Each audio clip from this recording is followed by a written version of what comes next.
दोस्तों ये जो वीडियो आप लोगों ने स्टार्टिंग में देखी है मुझे पर्सनली बहुत ही यार एक प्यारी सी वीडियो लगी। आप लोगों ने देखा होगा जो माँ होती है चाहे वो किसी भी जानवर में क्यों ना हो, चाहे वो इंसानों में हो, चाहे वो मतलब धरती पर कहीं भी अगर माँ का कैरेक्टर आप लोग देखोगे मतलब बच्चों के लिए जितना डेडिकेशन माँ का होता है शायद ही किसी और का आप लोगों को देखने को मिलेगा। मैं ये नहीं कह रहा हूँ कि जो हमारे पापा होते हैं उनका डेडिकेशन नहीं होता है, पर लेकिन जो माँ होती है पेट में रखना और फिर दूध पिलाना वो सारी चीज़ें जो आप लोगों को देखने को मिलता है मतलब एक अलग ही लेवल पर आप लोगों को चीज़ें नज़र आती हैं।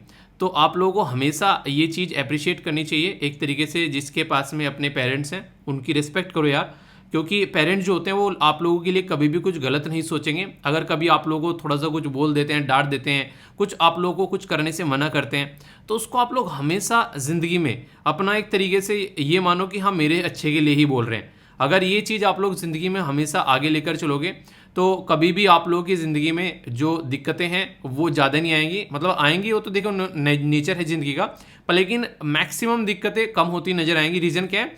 क्योंकि उनके एक्सपीरियंस से आप लोगों को सीखने को मिल रहा है। पेरेंट्स हो गए, टीचर्स हो गए, बड़े भाई बहन हो गए, ये हमेशा क्या करते हैं, ये सोचते हैं कि जो प्रॉब्लम हम लोगों ने फेस की है, जो दिक्कतें हमारी ज़िंदगी में आई है यार वो हमारे छोटे या फिर बच्चों की ज़िंदगी में ना आए और वो हमेशा आगे बढ़ते रहें। और ये चाणक्य साहब का भी कॉन्सेप्ट है कि दूसरों की गलतियों से सीखो, तो वो अपनी गलतियों से आप लोगों को सिखा रहे हैं, तो आप लोगों को उनको फॉलो कर कर आगे चलना चाहिए। ज़िंदगी में जल्दी अच्छे मुकाम पर पहुंच जाओगे। ठीक है, बड़ी शानदार बात यहाँ पर बोली गई है। आज है संडे, संडे को फंडे बनाते हैं, थोड़ा सा स्टडी डे बनाएंगे ताकि कुछ बातें ऐसी जो आप लोग अच्छे से समझ पाएँ और आगे इंप्लीमेंट कर पाएँ। और इसी के साथ में आज कुछ ऐसे आर्टिकल होंगे जो कि आप लोगों के पिछले कुछ दिनों में कुछ नहीं है कि कुछ रिमेनिंग आर्टिकल हैं और आज के कुछ आर्टिकल हैं जो काफ़ी इंपॉर्टेंट होंगे, एक एक कर हम लोग नजर डालेंगे। सबसे पहले तो all the best all of you जो भी पेपर देने जा रहे हैं। आज स्टेट पीसीएस का पेपर है तो अच्छे से पेपर देकर आना और studyloverveer@gmail.com पर आप लोग मुझे सेंड कर देना। देखिए जैसे ये वीडियो होगी, ये वीडियो तो टेलीग्राम पर आंसर राइटिंग ग्रुप में एक बच्चे ने सेंड की थी, मेरी नज़र पड़ गई उसके ऊपर।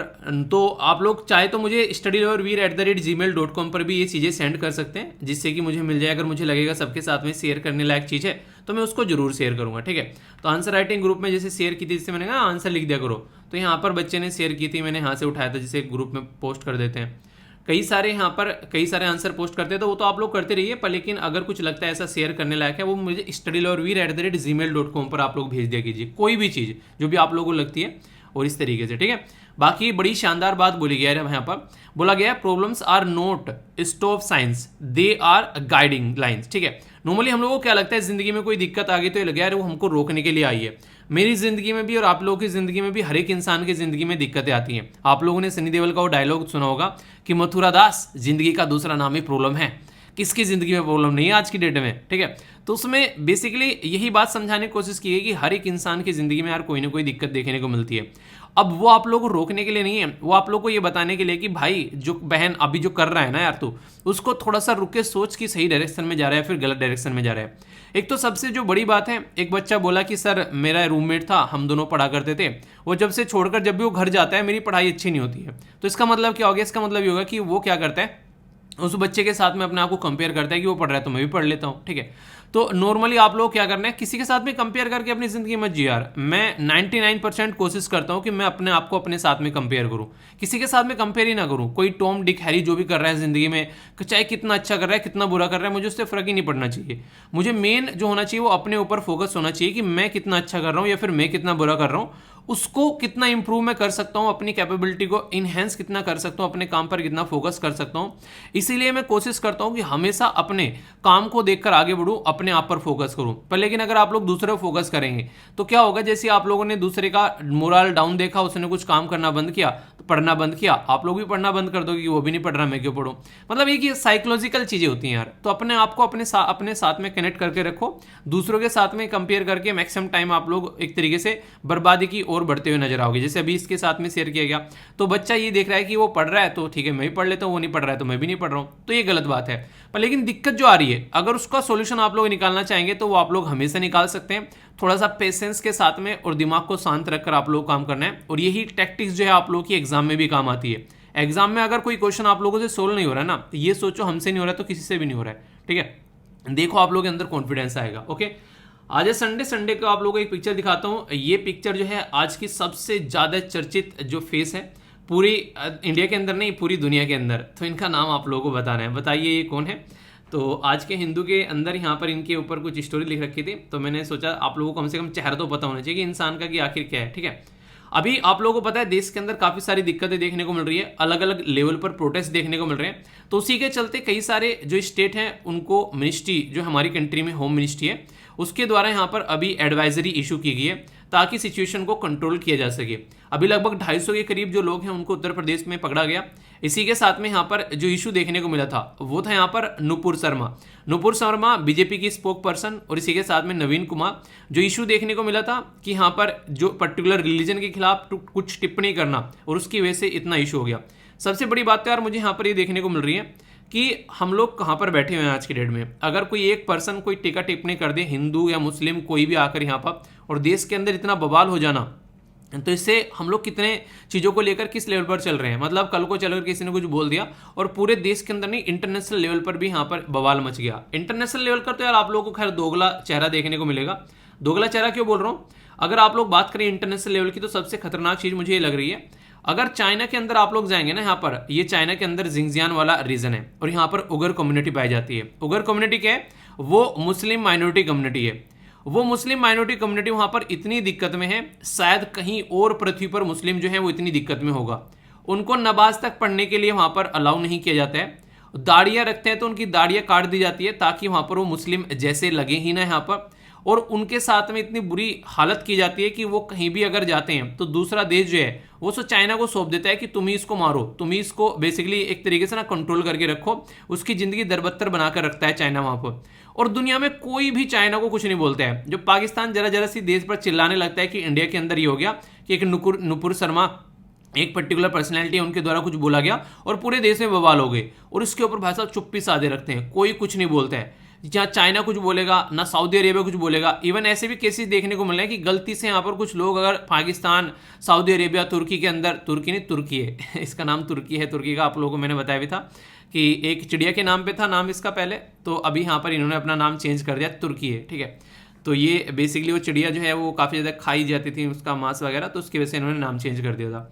अभी जो मुद्दा है यहाँ पर, ये दोगला चेहरा इंटरनेशनल लेवल पर देखने को मिलेगा। सारी अरब कंट्री हमारे खिलाफ आकर खड़ी होगी, बोलने लगी इंटरनेशनल लेवल पर।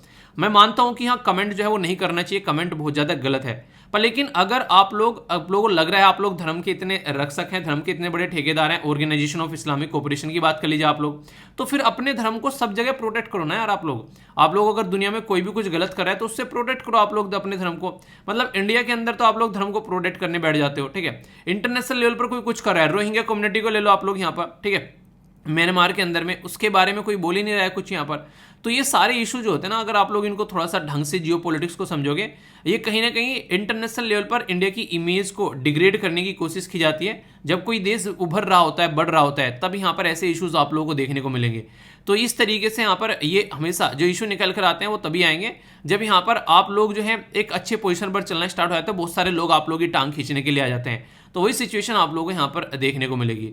हमारा देश काफ़ी डाइवर्स कंट्री है, किसी भी रिलीजन के बारे में हम लोगों को नहीं बोलना चाहिए, वो बिल्कुल सत्य है। पर लेकिन ये भी तो सत्य है कि कोई हमारे खिलाफ अगर कुछ इस तरीके से बोल रहा है तो वो पर्टिकुलर पर्सन जो है उसको हम लोग को करारा जवाब भी देना चाहिए, ठीक है। तब तो उस टाइम पर हम लोग को एकजुट होना चाहिए। हम लोग अपना आपस में कितने लड़ लें, पर लेकिन बाहर वाला देश अगर कोई आकर हमारे देश को कुछ बोल रहा है तो फिर यार हम लोग को एक बेसिकली वो नहीं कहते कि एक जुट होकर हम लोग को रहना पड़ेगा, वरना फिर वही बात है, अंग्रेज 200 साल तक रूल करके गए इसी मुद्दे को ध्यान में रखते हुए। उनको पता था जरा सी बात बोल दो आपस में लड़ बैठेंगे और उसके बाद में हम लोग अपना काम साथ कर निकल जाएंगे। तो वही चीज़ें फिर पैटर्न देखने को मिलती है। तो मतलब अच्छा नहीं लगता है। वो क्या सोचते होंगे कि हम लोगों ने अपनी जान गंवा दी यार देश आज़ाद करने के लिए, और ये देखो कैसी कैसी चीज़ों पर लड़े बैठे हैं। इन लोगों को खाना नहीं मिल रहा है उस पर नहीं लड़ रहे हैं, किसी को जॉब नहीं मिल रही है उस पर नहीं लड़ रहे हैं, इन्वायरमेंट बर्बाद हो रहा है उसके ऊपर नहीं लड़ रहे हैं। बस धर्म के नाम पर एक बार कुछ बोलो और फिर देखो इंडिया के अंदर क्या मजा आता है, तमाशा देखता है बैठ के पूरा दुनिया। तो वो वाली चीज़ यार थोड़ा सा हम लोग को समझदार होना पड़ेगा, समझना पड़ेगा। हर एक इंसान की पर्सनल लाइफ कुछ बोल के चला गया, इग्नोर करो यार उसको, ठीक है। कई सारे मुसलमान हैं जो आप लोगों ने लीडर देखे होंगे, वो हिंदुओं को गाली दे रहे हैं, हिंदू वाले मुसलमानों को गाली दे रहे हैं, बाहर बैठे हुए लोग मजा ले रहे हैं, ठीक है। तो यार ऐसे तो देखो वो नहीं था, एक आप लोगों को मैंने पढ़ाया था कि हाँ हिस्ट्री में ये माना जाता है कि ये जो वेस्टर्न वर्ल्ड है हमेशा ये बोलते थे कि सरदार वल्लभ भाई पटेल जी के द्वारा जोड़कर जो पूरी कंट्री बनाई गई थी, ये 500 से भी ज़्यादा यहाँ पर राजा रजवाड़े हुआ करते थे, उनको इकट्ठा करके बनाया गया था। तो ये वेस्टर्न वर्ल्ड ये बोला था कि ये देश जो है मिलकर रह सकता ही नहीं है, आने वाले टाइम पे इसके इतने ही टुकड़े होने वाले हैं, ठीक है। तो पहले हमारा संविधान जो शानदार तैयार किया गया मिलकर हमारे नेता थे, तो उसकी वजह से हम लोग आज के डेट में बंधे हुए हैं। पर लेकिन जैसा माहौल देखने को मिलता है कई बार इतना ज़्यादा खराब हो जाता है, तो हम लोग को उस टाइम पर एकजुट होकर काम करना चाहिए। अभी यहाँ पर कई सारे और लोगों को यहाँ पर पकड़ा गया, केस रजिस्टर किए गए जामा मस्जिद के, जो भी यहाँ पर इशू देखने को मिला। होम मिनिस्ट्री के द्वारा एडवाइजरी इशू की गई, तो उसकी वजह से चीज़ें जो है थोड़ा सा नॉर्मल है। उत्तर प्रदेश के अंदर भी कई सारे एक्शन लिए गए गवर्नमेंट के द्वारा चीज़ों को कंट्रोल करने के लिए।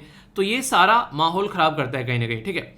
तो वैसे अगर बात करें यहाँ से आप लोग, अगर ये सारी बातें जो मैंने आप लोगों को बताई है एग्जाम में क्या काम है, तो सिक्योरिटी वाला इशू आप लोग देखते हैं, आप लोग के पेपर के अंदर में है। सेक्युलर वाला इशू बोल सकते हैं आप लोग, 42nd कॉन्स्टिट्यूशन अमेंडमेंट करके हमारे संविधान के अंदर में 1976 यानी कि 1976 में ये एक पर्टिकुलर टर्म जो याद रखिएगा, सेक्युलर शब्द जो था ओरिजिनल हमारे कॉन्स्टिट्यूशन में नहीं था, उसको बाद में ऐड किया गया।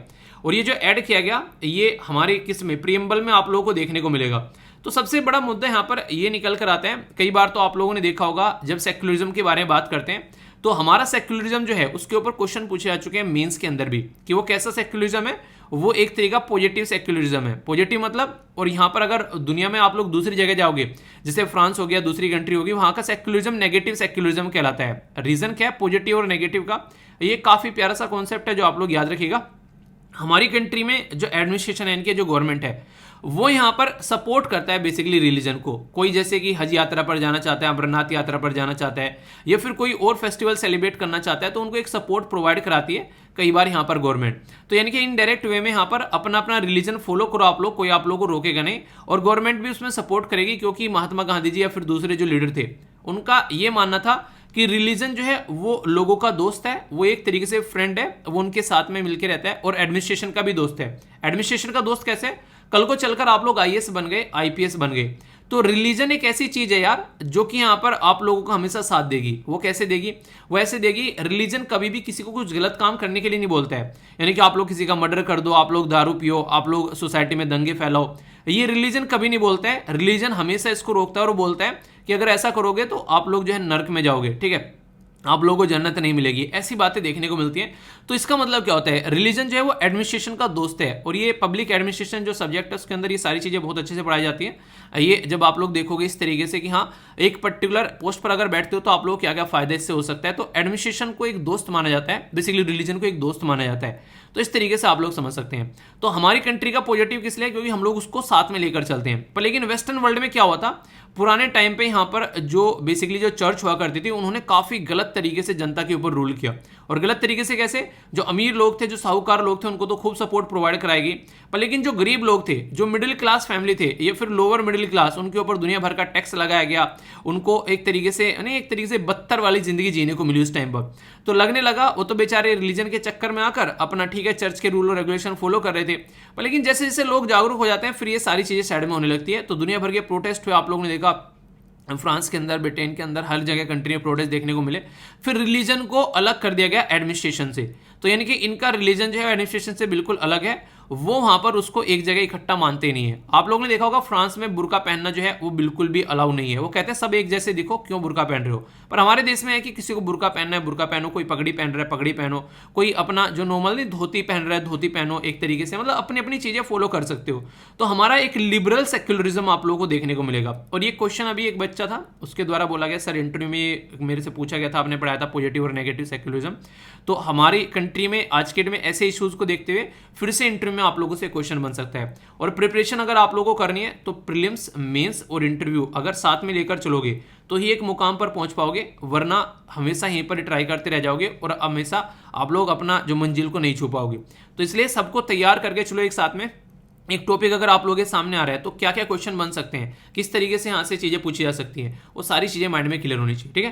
तो ये बेसिक था यहाँ पर इसके बारे में जो कि आप लोग समझ सकते हैं, और इससे क्वेश्चन भी आप लोगों के कई बार बनते हैं, ठीक है। तो कोई कंफ्यूजन आप लोगों को नहीं होना चाहिए। बाकी यहाँ पर जो एक ये इशू देखने को मिल रहा है, नॉर्मली आप लोगों ने देखा होगा हॉस्पिटल्स वगैरह में आग लग जाती है, तो ऑक्सीजन बेसिकली यहाँ पर जो एक तरीके से काफी बड़ा रोल प्ले करती है। आप लोगों ने पता है कि जहाँ ऑक्सीजन की सप्लाई अच्छी होती है वहाँ आग लग जाती है। प्योर फॉर्म की ऑक्सीजन खासकर आप लोगों को देखने को मिलती है, जहाँ पर भी हॉस्पिटल के अंदर में रिक्वायरमेंट होती है खासकर इसके, तो वहाँ पर आग लग जाती है। अभी यहाँ पर एक पर्टिकुलर इंसान की जान भी चलेगी दिल्ली के अंदर। तो ये ऐसे इंसिडेंट टाइम टू टाइम आप लोगों को देखने को मिलते रहते हैं। तो इसी के बारे में बात की जा रही है। काफ़ी गलत चीज़ें रहती हैं कई बार इस तरीके से देखते हो तो ये काफ़ी एक इंपॉर्टेंट आर्टिकल आप लोगों के लिए होगा यहाँ पर, खासकर जब बात करेंगे फार्मास्यूटिकल इंडस्ट्री के बारे में। फार्मास्यूटिकल इंडस्ट्री मतलब जो दवाइयाँ बनाने का जो कारोबार होता है उसके बारे में यहाँ पर बात की जा रही है। फिलहाल बोला गया है कि यहाँ पर ये काफ़ी इंटरेस्टिंग लगा मुझे। आप लोगों ने एक कई बार सुना होगा कि बचपन से लेके 55 तक, यानी कि बच्चों के लिए भी और बुजुर्गों के लिए भी। तो कई सारे जो कपड़ा बेचने वाली जो दुकानें होती हैं उन पे लिखा रहता है बचपन से लेके 55 तक, ठीक है। तो यानी कि हर एक एज ग्रुप के लिए कपड़े यहाँ पर मिल जाएंगे। तो यहाँ पर भी कुछ ऐसा ही है। अभी फार्मास्यूटिकल जो इंडस्ट्री है वो बोल रही है कि यहाँ पर बचपन से लेके 55 तक के लोगों के लिए जो दवाइयाँ हैं उनकी जो पैकेजिंग है वो सेफ होनी चाहिए। आप लोगों को क्या लगता है, मान लीजिए एक छोटा सा बच्चा है, उसके हाथ में दवाई का कोई पैकेट लग गया, ठीक है, और वो दवाई जो है वो किसी पर्टिकुलर बीमारी की है, बच्चे को पता नहीं है, बच्चा कोई भी चीज़ उठाता है तो मुंह में देने लगता है, ठीक है।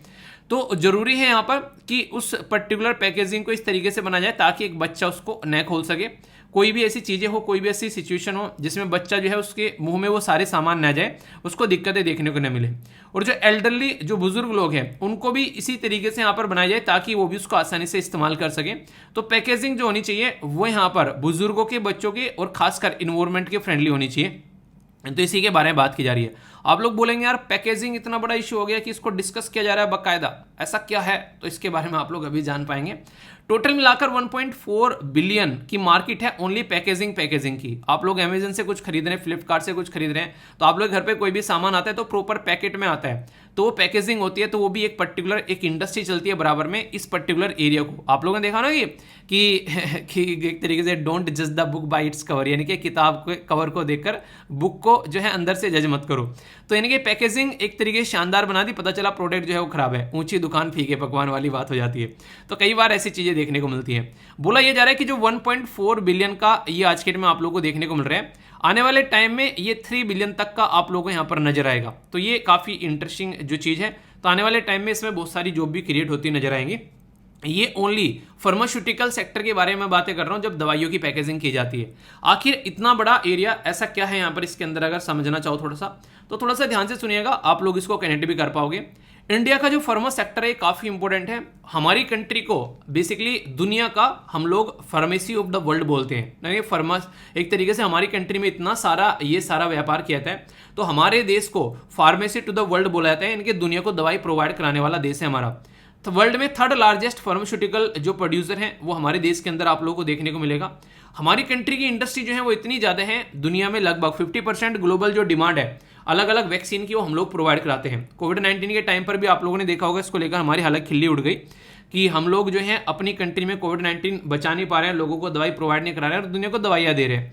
वो एक अलग बात है कि हमारी एक तरीके से आदत है, हमेशा आप लोगों ने अक्सर गाँव में देखा होगा, 2 लोग बैठे हुआ खाना खा रहे हैं तो वो बोल देते हैं कि आजा भाई खाना खा ले, या कहीं रोटी लेकर जा रहे हैं खेतों में तो हाँ कोई मिल गया कि रोटी खा लो, बोलते हैं गांव में ऐसा बोला करते थे। मुझे भी याद है जब हम लोग खेतों में जाया करते थे तो वहाँ पर जैसे खेतों में एक तरीके से खेतों में गन्ने वगैरह बोए जा रहे हैं, ठीक है, ईंख बोया जा रहा है या फिर गेहूँ काटे जा रहे हैं, तो खाना लेकर जाते थे तो रास्ते में कोई मिल गया चाचा ताऊ बाबा कि बाबा रोटी खा लो, खाना खा लो, ऐसे बोलते नहीं है। तो वो वाली चीज़ें तो हम तो यार बांट मिल के खाने वाले लोग हैं, पर लेकिन वो ये इंटरनेशनल लेवल पर उसको लोग समझ नहीं पाते हैं। तो 50% जो है यहाँ पर हमारा देश जो है वो यहाँ पर लोगों को प्रोवाइड कराता है चीज़ें, और इसी के साथ में यहाँ पर 40% जेनरिक जो डिमांड है इन यूएसए, 25% जेनरिक दवाई जो ओल्ड मेडिसिन इन यूके, तो ये हम लोग प्रोवाइड कराते हैं। यानी कि ऐसे देश जिनका लोग दुनिया लोहा मानती है वो हमारी दवाइयाँ खाते हैं। तो यहाँ से आप लोग समझ सकते हैं कि सेक्टर इंडिया का कितना प्रोडक्टिव और कितना प्रोग्रेसिव सेक्टर है। 80% जो यहाँ पर अगर बात करें जो ड्रग्स होती हैं एड्स के लिए जो यूज़ की जाती हैं उनको बोलते हैं यहाँ पर एंट्रोविरल, ठीक है। तो ये जो दवाइयाँ होती हैं जो खासकर एक्वायर्ड इम्यूनोडिफिशियेंसी सिंड्रोम यानी कि एड्स के लिए इस्तेमाल की जाती है, तो हमारे देश में से 80% दुनिया को प्रोवाइड कराई जाती है। और अगर आप लोगों से कोई क्वेश्चन देकर पूछ ले कि एंटी रिट्रोवायरल जो ड्रग्स हैं यहाँ पर हमारे देश में से कितनी प्रोवाइड कराई जाती है दुनिया में, आप लोगों को ऑप्शन दे दे 20%, 30%, 50%, 80%, तो आप लोगों को लगेगा यार ऐसा क्या हो गया 80% दुनिया को हम लोग प्रोवाइड करा रहे हैं। तो भाई साहब अपने ऊपर ट्रस्ट भी करना स्टार्ट कर दो थोड़ा सा, इतना काम करते हैं हम लोग खासकर इस सेक्टर में, ये हब है हमारे देश का, ठीक है। तो इसके आप लोग समझ सकते हैं यहाँ पर हमारी कंट्री की इकोनॉमी में काफ़ी बड़ा रोल प्ले करता है। अगर बात करें 37 बिलियन 2019 में कंट्रीब्यूशन 1.5 टू जीडीपी, ये आने वाले टाइम में यहाँ पर अगर बोला जाए और ज़्यादा बढ़ेगा, ठीक है। और अनदर अगर बोले यहाँ पर इनडायरेक्ट वे में 3%, यानी कि जैसे आप लोग बोलते हैं ना कई पर्टिकुलर एरिया में मान लीजिए कहीं पर कोई एजुकेशनल इंस्टीट्यूशन खुल गया, ठीक है, तो वैसे तो बच्चों का एजुकेशन प्रोवाइड कराएगा, पर लेकिन उस पर्टिकुलर एरिया में आप लोगों को देखने को मिलेगा चाउमीन, बर्गर, पिज्जा, कॉपी किताब, फोटो स्टेट, ये सारी दुकानें, कॉपी पेन, ये सारी दुकानें खुलनी स्टार्ट हो जाएंगी। तो इनडायरेक्ट वे में बहुत सारे लोगों को जॉब मिलना स्टार्ट हो जाती है जब कभी कहीं पर आकर कोई एजुकेशनल इंस्टीट्यूशन खुलता है। तो बिल्कुल उसी तरीके से डायरेक्ट वे में तो जीडीपी को 1.5% प्रोवाइड करा रहा है, इनडायरेक्ट वे में 3% यहाँ पर जीडीपी को सपोर्ट प्रोवाइड करा रहा है। और इसी के साथ में फॉरेन एक्सचेंज जो है हमारी कंट्री में वो लगभग 10 बिलियन एनुअली, उसका भी आप लोगों को यहाँ पर एक इसके साथ में कनेक्शन देखने को मिलेगा। जब हम लोग कहीं पर अपना सामान बेचते हैं तो वहाँ से पैसा भी आता है। इसके चलते ये सारी चीज़ें एक आज की डेट में हम लोग ऐसा तो रह नहीं सकते कि पढ़ के कहीं पर एक अलग थलग देश पड़े हुए हैं। आज के डेट में कनेक्शन है सबका सबके साथ में, इसीलिए चीज़ें इस तरीके से चल पाती हैं। अगर बात करें यहाँ पर एक प्रोग्रेस के बारे में, तो यहाँ पर ग्लोबल लेवल पर काफ़ी ज़्यादा प्रोग्रेस देखने को मिल रही है हमारे शेयर में। यहाँ पर 1969 में इंडिया फार्मास्यूटिकल जो था वो 5% शेयर था मार्केट इंडिया का, ग्लोबल जो है वो 95% था। 2020 में यहाँ पर लगभग 80 से 85% कई सारे लेवल पर आप लोगों को देखने को मिलेगा, यानी कि ग्लोबल का 15, यहाँ पर ये रिवर्स हो चुका है आज के डेट में, यानी कि इंडिया का जो फार्मास्यूटिकल वाला एरिया है मार्केट वो काफ़ी ज़्यादा बढ़ रही है एक लार्ज स्केल पर। इंडिया ऑलरेडी 20% वैल्यू ग्लोबल जो जेनरिक मेडिसिन को प्रोवाइड कराता है, और खासकर मैंने बताया जैसे यूएसए के अंदर भी वॉल्यूम में 40% इंडिया से माल जाता है। और ये सारा माल जो है वो प्रॉपर पैकेजिंग के थ्रू जाएगा, अगर पैकेजिंग नहीं होगी तो कैसे काम चल पाएगा। तो इससे एक अंदाजा आप लोग यहाँ पर लगा सकते हैं कि कल को अगर क्वेश्चन पूछ लिया जाए इसके बारे में तो एक मोटा आइडिया आप लोगों को होना चाहिए कम से कम कि हाँ ये यार ये चीज़ें हैं, ठीक है। तो ये इसके बारे में जो कि काफ़ी इंपॉर्टेंट है, आप लोग हल्का सा आइडिया रख सकते हैं। ओके, एक आर्टिकल जो यहाँ पर निकल कर आ रखा है ये है POCSO के बारे में। ये क्या होता है, इसको बोलते हैं protection of children from sexual offence, यानी कि बच्चों के साथ में अगर कोई भी किसी तरीके का सेक्सुअल ऑफेंस करता है तो उसको यहाँ पर प्रोटेक्शन प्रोवाइड कराने की यहाँ पर बेसिकली कोशिश की जाती है।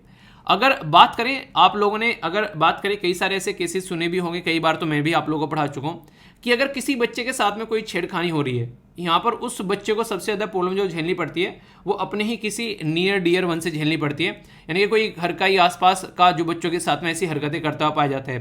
तो उसको रोकने के लिए यहाँ पर ये कानून लाया गया है ताकि यहाँ पर बच्चों को एक प्रॉपर सपोर्ट प्रोवाइड कराया जा सके। पर लेकिन अभी इस कानून के तहत मुद्दा ये आ गया कि अगर केस दर्ज करना है तो डिप्टी कमिश्नर ऑफ पुलिस यहाँ पर अगर परमिशन देगा तो उसके बाद में यहाँ पर केस जो है वो रजिस्टर किया जाएगा।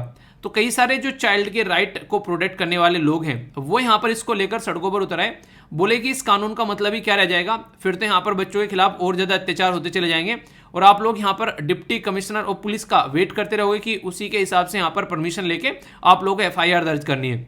रीजन क्या था, कई सारे केसेस क्या होता है, कई बार फेक केसेस भी आ जाते हैं। पर लेकिन बच्चों के अधिकार के बारे में जब बात करें तो थोड़ा सा सतर्क होना काफ़ी ज़्यादा जरूरी है। बचपन में अगर किसी बच्चे के साथ में कुछ गलत हो जाता है तो पूरी जिंदगी उसके दिमाग पर वो इम्पैक्ट डाल के जाता है। आप लोगों ने मूवी देखी होगी, मैंने कुछ दिनों पहले आप लोगों के साथ में शेयर भी की थी टेलीग्राम पर। उस मूवी में ये दिखाया गया था कि बचपन में एक लड़की के साथ में उसका कोई पता नहीं कौन था, मतलब शायद कौन था, कोई रिलेटिव था, शायद उसका मामा था या कौन था, उसके साथ द्वारा छेड़खानी की गई थी और एंड तक वो उससे डरती रही। ठीक है, आप लोग समझ सकते हैं। तो यार ये खासकर लड़कियों के साथ में बहुत ज़्यादा होता है, पर लेकिन इसका मतलब बिल्कुल नहीं है, कतई नहीं है कि लड़कों के साथ में नहीं होता है। छोटे छोटे बच्चों के साथ में भी यहाँ पर ये चीज़ें काफ़ी ज़्यादा देखने को मिलती हैं। तो इसके ऊपर काम करना काफ़ी ज़्यादा जरूरी है यहाँ पर, ताकि सिचुएशन को कंट्रोल किया जा सके।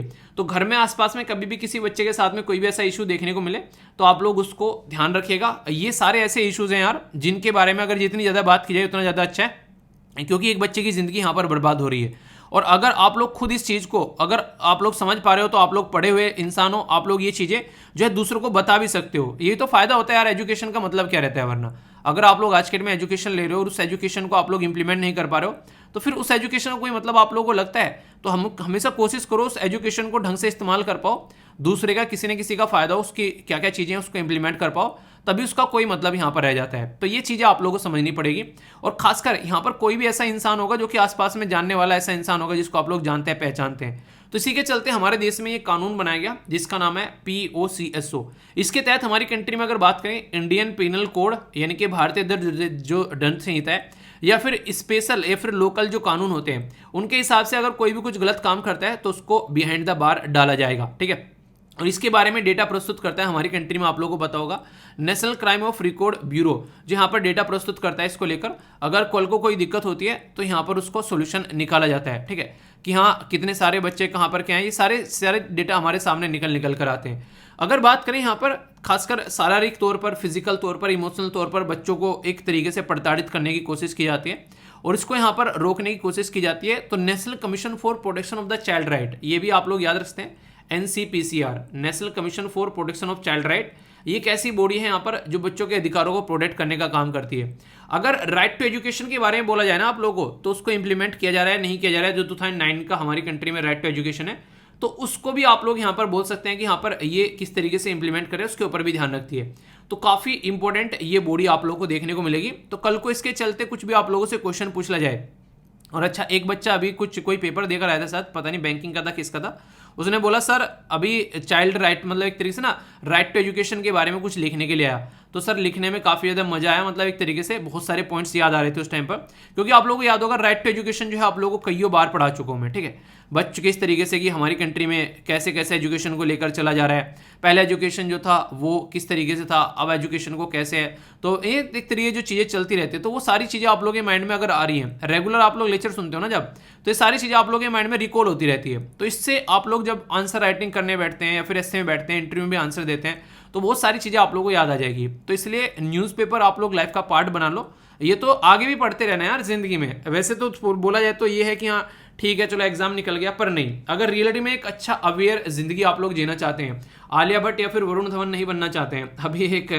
बच्चे के द्वारा वीडियो सेंड की गई, मन तो था शेयर करने का आप लोगों के साथ है, मुझे लगा ये बोलोगे कि सर भी बिल्कुल मजाक में आ गए पढ़ाई छोड़कर, ठीक है, इसलिए यहाँ पर मैं कई सारी चीज़ें जो है वो शेयर नहीं करता हूँ। मैंने कहा थोड़ा सा प्रोफेशनल बना रहना चाहिए, वरना ये कहेंगे कि बिल्कुल ही बच्चों वाली हरकतें होने लगी, ठीक है, वरना खुश रहा करो यार। उसमें क्या था अभी जो है एक तरीके से वरुण धवन जो था वो एक शो में था, तो वहाँ पर पूछा गया उससे कि जो उल्लू है, ठीक है, ओल बोलते हैं ना इंग्लिश में, तो बोला गया हिंदी में क्या बोलते हैं, बोला ऊँट, ठीक है, तो ऐसी ऐसी हरकतें देखने को मिलती है।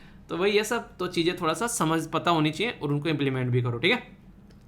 आगे चलते हैं। पाकिस्तान जो है हमारा पड़ोसी देश है, लंगोटिया यार है, हमारा बचपन का दोस्त है, हमारा बचपन का प्यार है, तो ये एक ऐसा देश है जिसके ऊपर काफ़ी सारी गाज गिरती रहती है। और सबसे बड़ी बात पता है क्या है, उसका रीज़न कोई बाहर वाला नहीं है, ये वो इंसान है जो अपनी जो पैरों पर खुद कुल्हाड़ी मारता है। दोनों देश जो थे एक साथ आज़ाद हुए यार 1947 में, कूदते फिरते बिल्कुल, ठीक है, तो इस तरीके से साथ में चल रहे थे कि हाँ एक तरीके से आज़ादी लेंगे और फिर अपनी दुनिया को स्टार्ट करेंगे। पर लेकिन यहाँ पर पाकिस्तान एक अलग देश बन गया और हमारा देश अलग बन गया, और हम लोग आसमान की ऊंचाइयाँ छू रहे हैं, और पाकिस्तान जो है वो गड्ढे खोद खोद कर हमारे देश में एंट्री करना, हमारे देश में बेसिकली किस तरीके से अशांति फैलाना, कई सारे टेररिस्ट ग्रुप ऐसे हैं जिनको सपोर्ट करना, इंडिया के खिलाफ कुछ गलत हो जाए तो उसको दुनिया में मंच पर जाकर चिल्लाना, मतलब दूसरे की गलती निकालते रह जाओ, अपने ऊपर फोकस मत करना। तो वहाँ पर पाकिस्तान की हालत खस्ता आज के डेट में। हुआ क्या है, FATF एक ऐसा ऑर्गेनाइजेशन है जिसको बोलते हैं फाइनेंशियल एक्शन टास्क फोर्स, ये लिस्ट इशू करते हैं यहाँ पर, इससे ब्लैक लिस्ट हो गई, ग्रे लिस्ट होगी।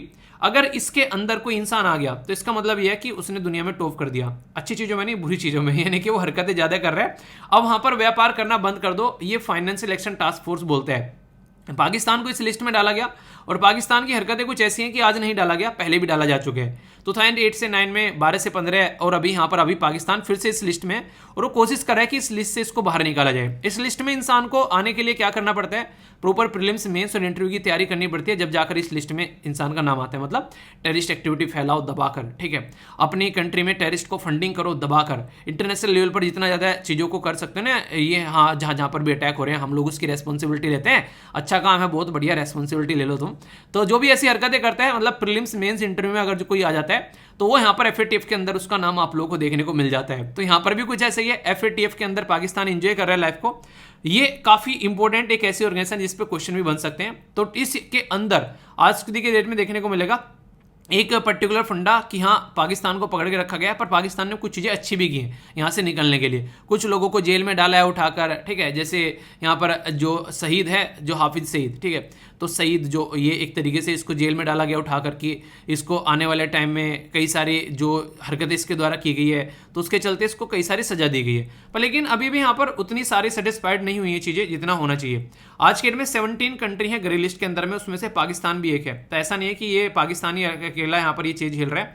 ये एक ऐसा ग्रुप है FATF financial action task force, जिसके बारे में आप लोगों को पता होना चाहिए। टोटल मिलाकर 39 मेंबर इसके अंदर आप लोगों को देखने को मिलेंगे, ठीक है। 39 मेंबर और 2 रीजनल ऑर्गेनाइजेशन जैसे यूरोपियन यूनियन और इसी के साथ में गल्फ कोऑपरेशन काउंसिल, ये इसके मेंबर है, और इसी के साथ में इंडिया भी इसका मेंबर है। तो ये तो आप लोगों को याद रखना ही रखना है।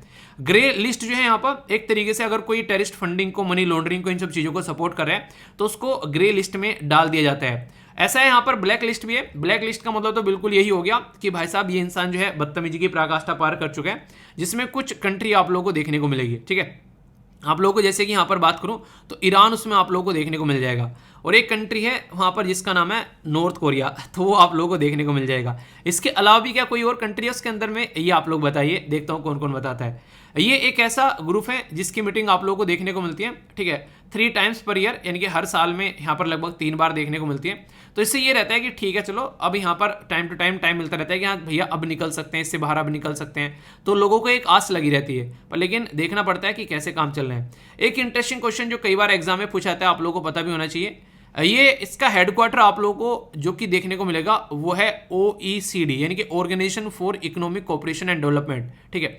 तो वहां पर ये इसका हेडक्वार्टर है। यानी ऐसे जैसे आप लोगों ने सुना होगा कि कोयल जो है वो बेसिकली दूसरे के घर में अपने अंडे रख देती है, कुछ ऐसा सुना है ना। तो यहाँ पर ये का यही काम है कि organisation for economic cooperation development, जिसका हेडक्वार्टर पेरिस के अंदर आप लोगों को देखने को मिलेगा, फ्रांस के अंदर। तो इसने बोला यार एक थोड़ा कोना मुझे भी दे देना, मेरी भी घर गृहस्थी चल जाएगी, मैं क्यों फालतू में ऑफिस बनाऊं, क्यों अपना खर्चा ज्यादा करूं, तुम तो कर ही रहे हो काम, तो तुम मुझे भी थोड़ी जगह दे दो।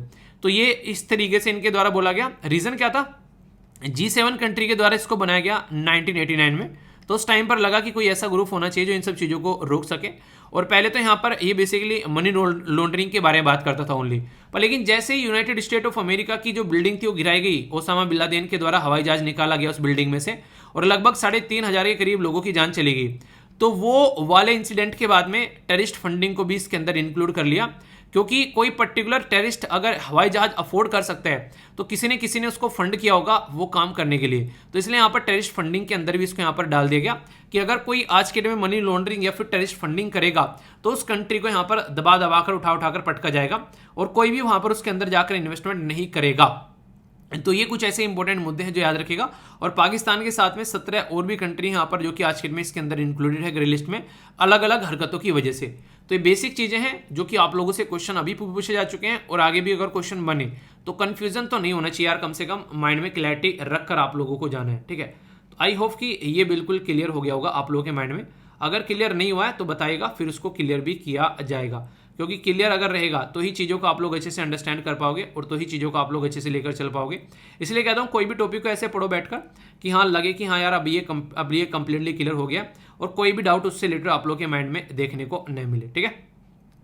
आगे चलते हैं। यहाँ पर एक ऐसा आर्टिकल जो कि कई बार यहाँ पर बेसिकली न्यूज में आया, अभी यूनाइटेड नेशन के द्वारा एक रिपोर्ट प्रस्तुत की गई तालिबान रिजीम के ऊपर, ठीक है। तो तालिबान जो रिजीम है यहाँ पर आज के डेट में, वो कई सारे यहाँ पर अगर बात करें तो बोला गया कि ये एक ऐसा ग्रुप है जो कि वहाँ पर आप लोग देखने को मिलेगा महिलाओं के ऊपर काफी सारे अत्याचार किए जाते हैं, उनको सपोर्ट नहीं किया जाता है प्रॉपर वे में, उनको एक तरीके से ना सप्रेस करने की कोशिश की जाती है, चाहे उनके एजुकेशन के बारे में बात करो, चाहे उनकी वर्किंग इन्वायरमेंट के बारे में बात करो, तो एक कंडीशन आप लोगों को देखने को मिलेगी। और अफगानिस्तान इतना न्यूज में था यहाँ पर कि यूपीएससी खुश हो गई, मैंने कहते कि मोकैम्बो खुश हुआ, यूपीएससी खुश हो गई, और यूपीएससी ने बोला चलो बताओ अफगानिस्तान को किस किस की बाउंड्री टच करती है। तो एक क्वेश्चन आप लोगों से यहाँ पर पूछ लिया गया।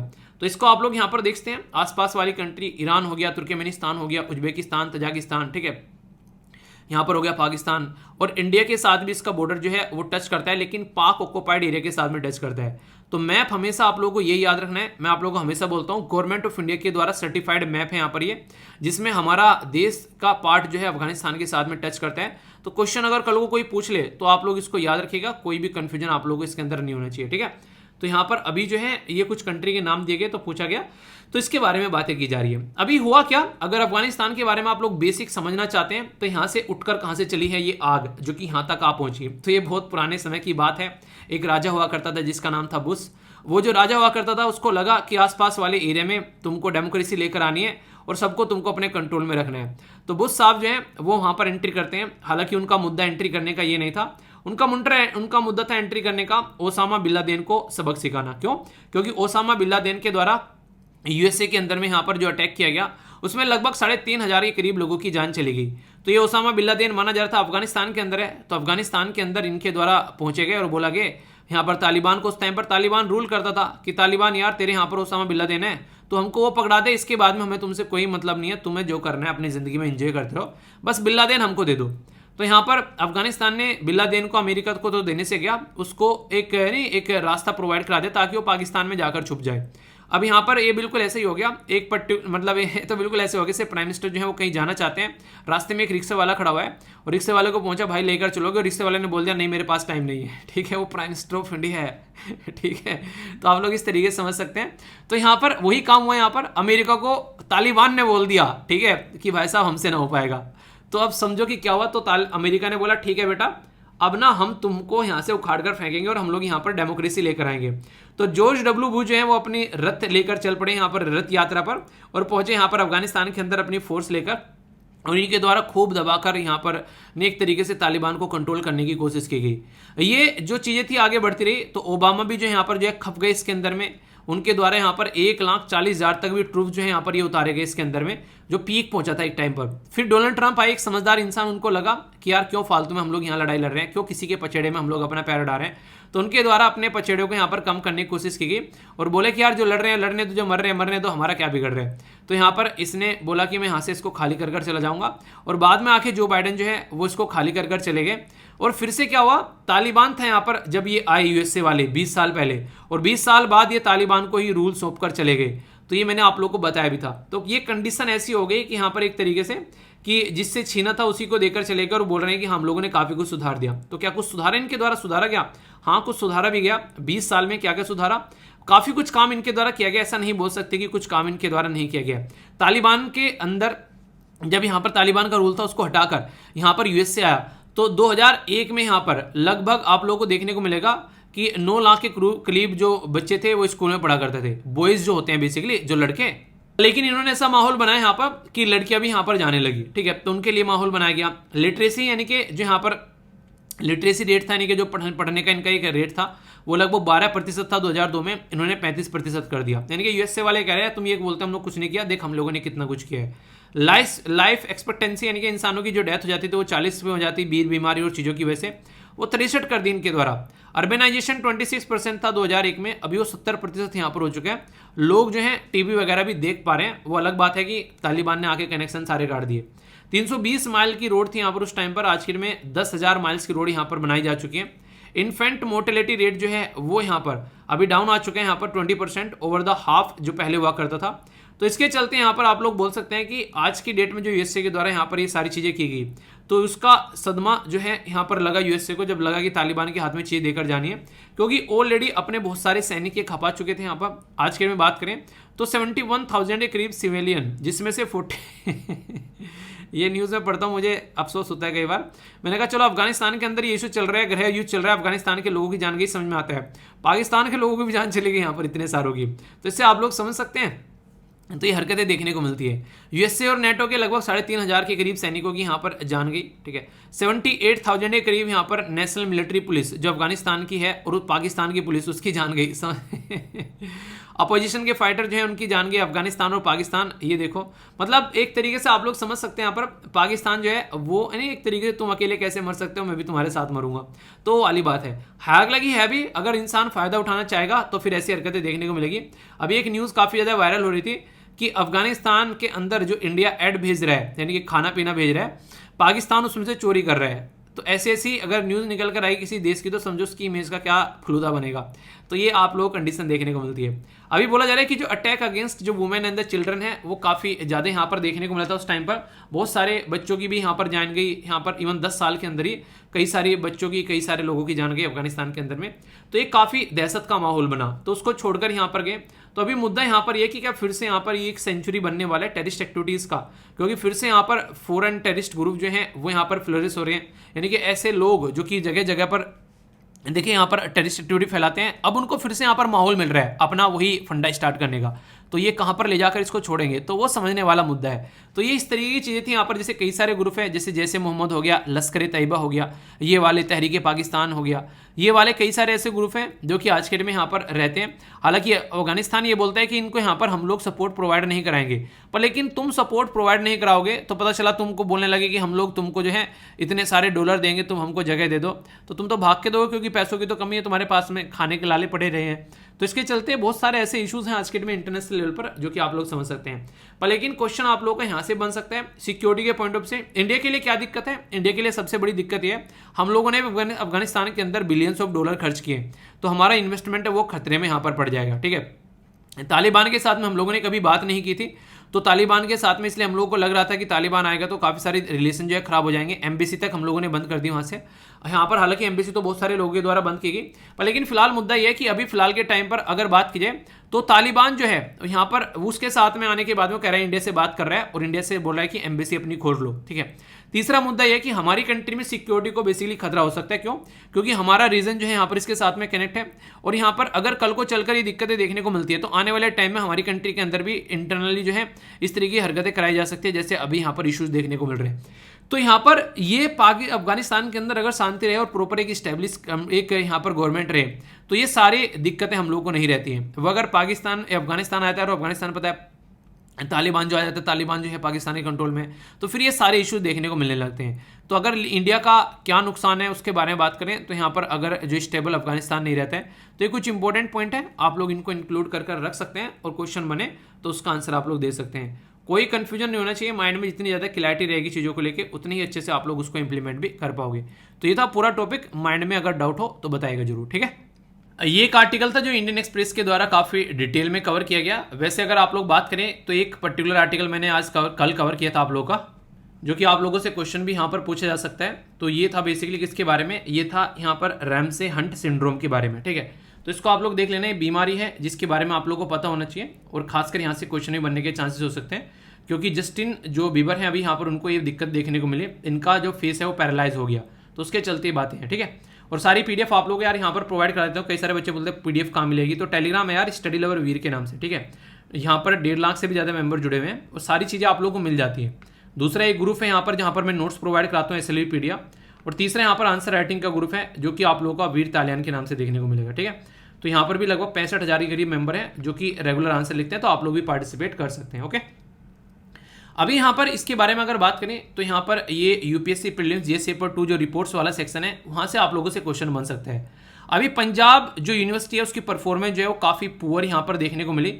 ये बोला गया लोवेस्ट ब्रैकेट में उसको रखा गया, जो सबसे लोवेस्ट वाला ब्रैकेट है, जो कि यहाँ पर QS वर्ल्ड रैंकिंग 2023 के अंदर में।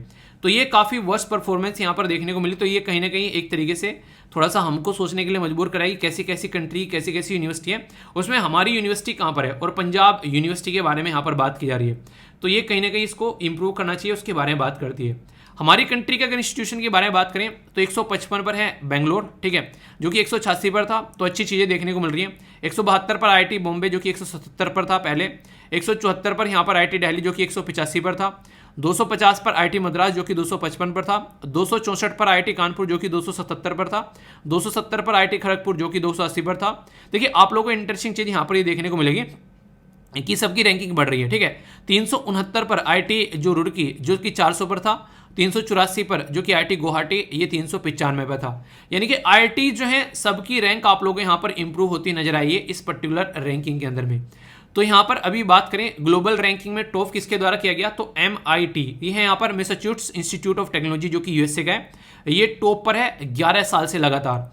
ये MIT एक वन ऑफ द बेहतरीन इंस्टीट्यूट माना जाता है यहाँ पर, जो कि दुनिया में एजुकेशन सिस्टम को काफ़ी शानदार तरीके से प्रोवाइड कराता है। ठीक है, सेकंड प्लेस पर यहाँ पर है, ये आप लोगों को पता ही है, कैम्ब्रिज यूनिवर्सिटी जो कि UK में आप लोगों को देखने को मिलती है, और सेंटफोर्ड यूनिवर्सिटी।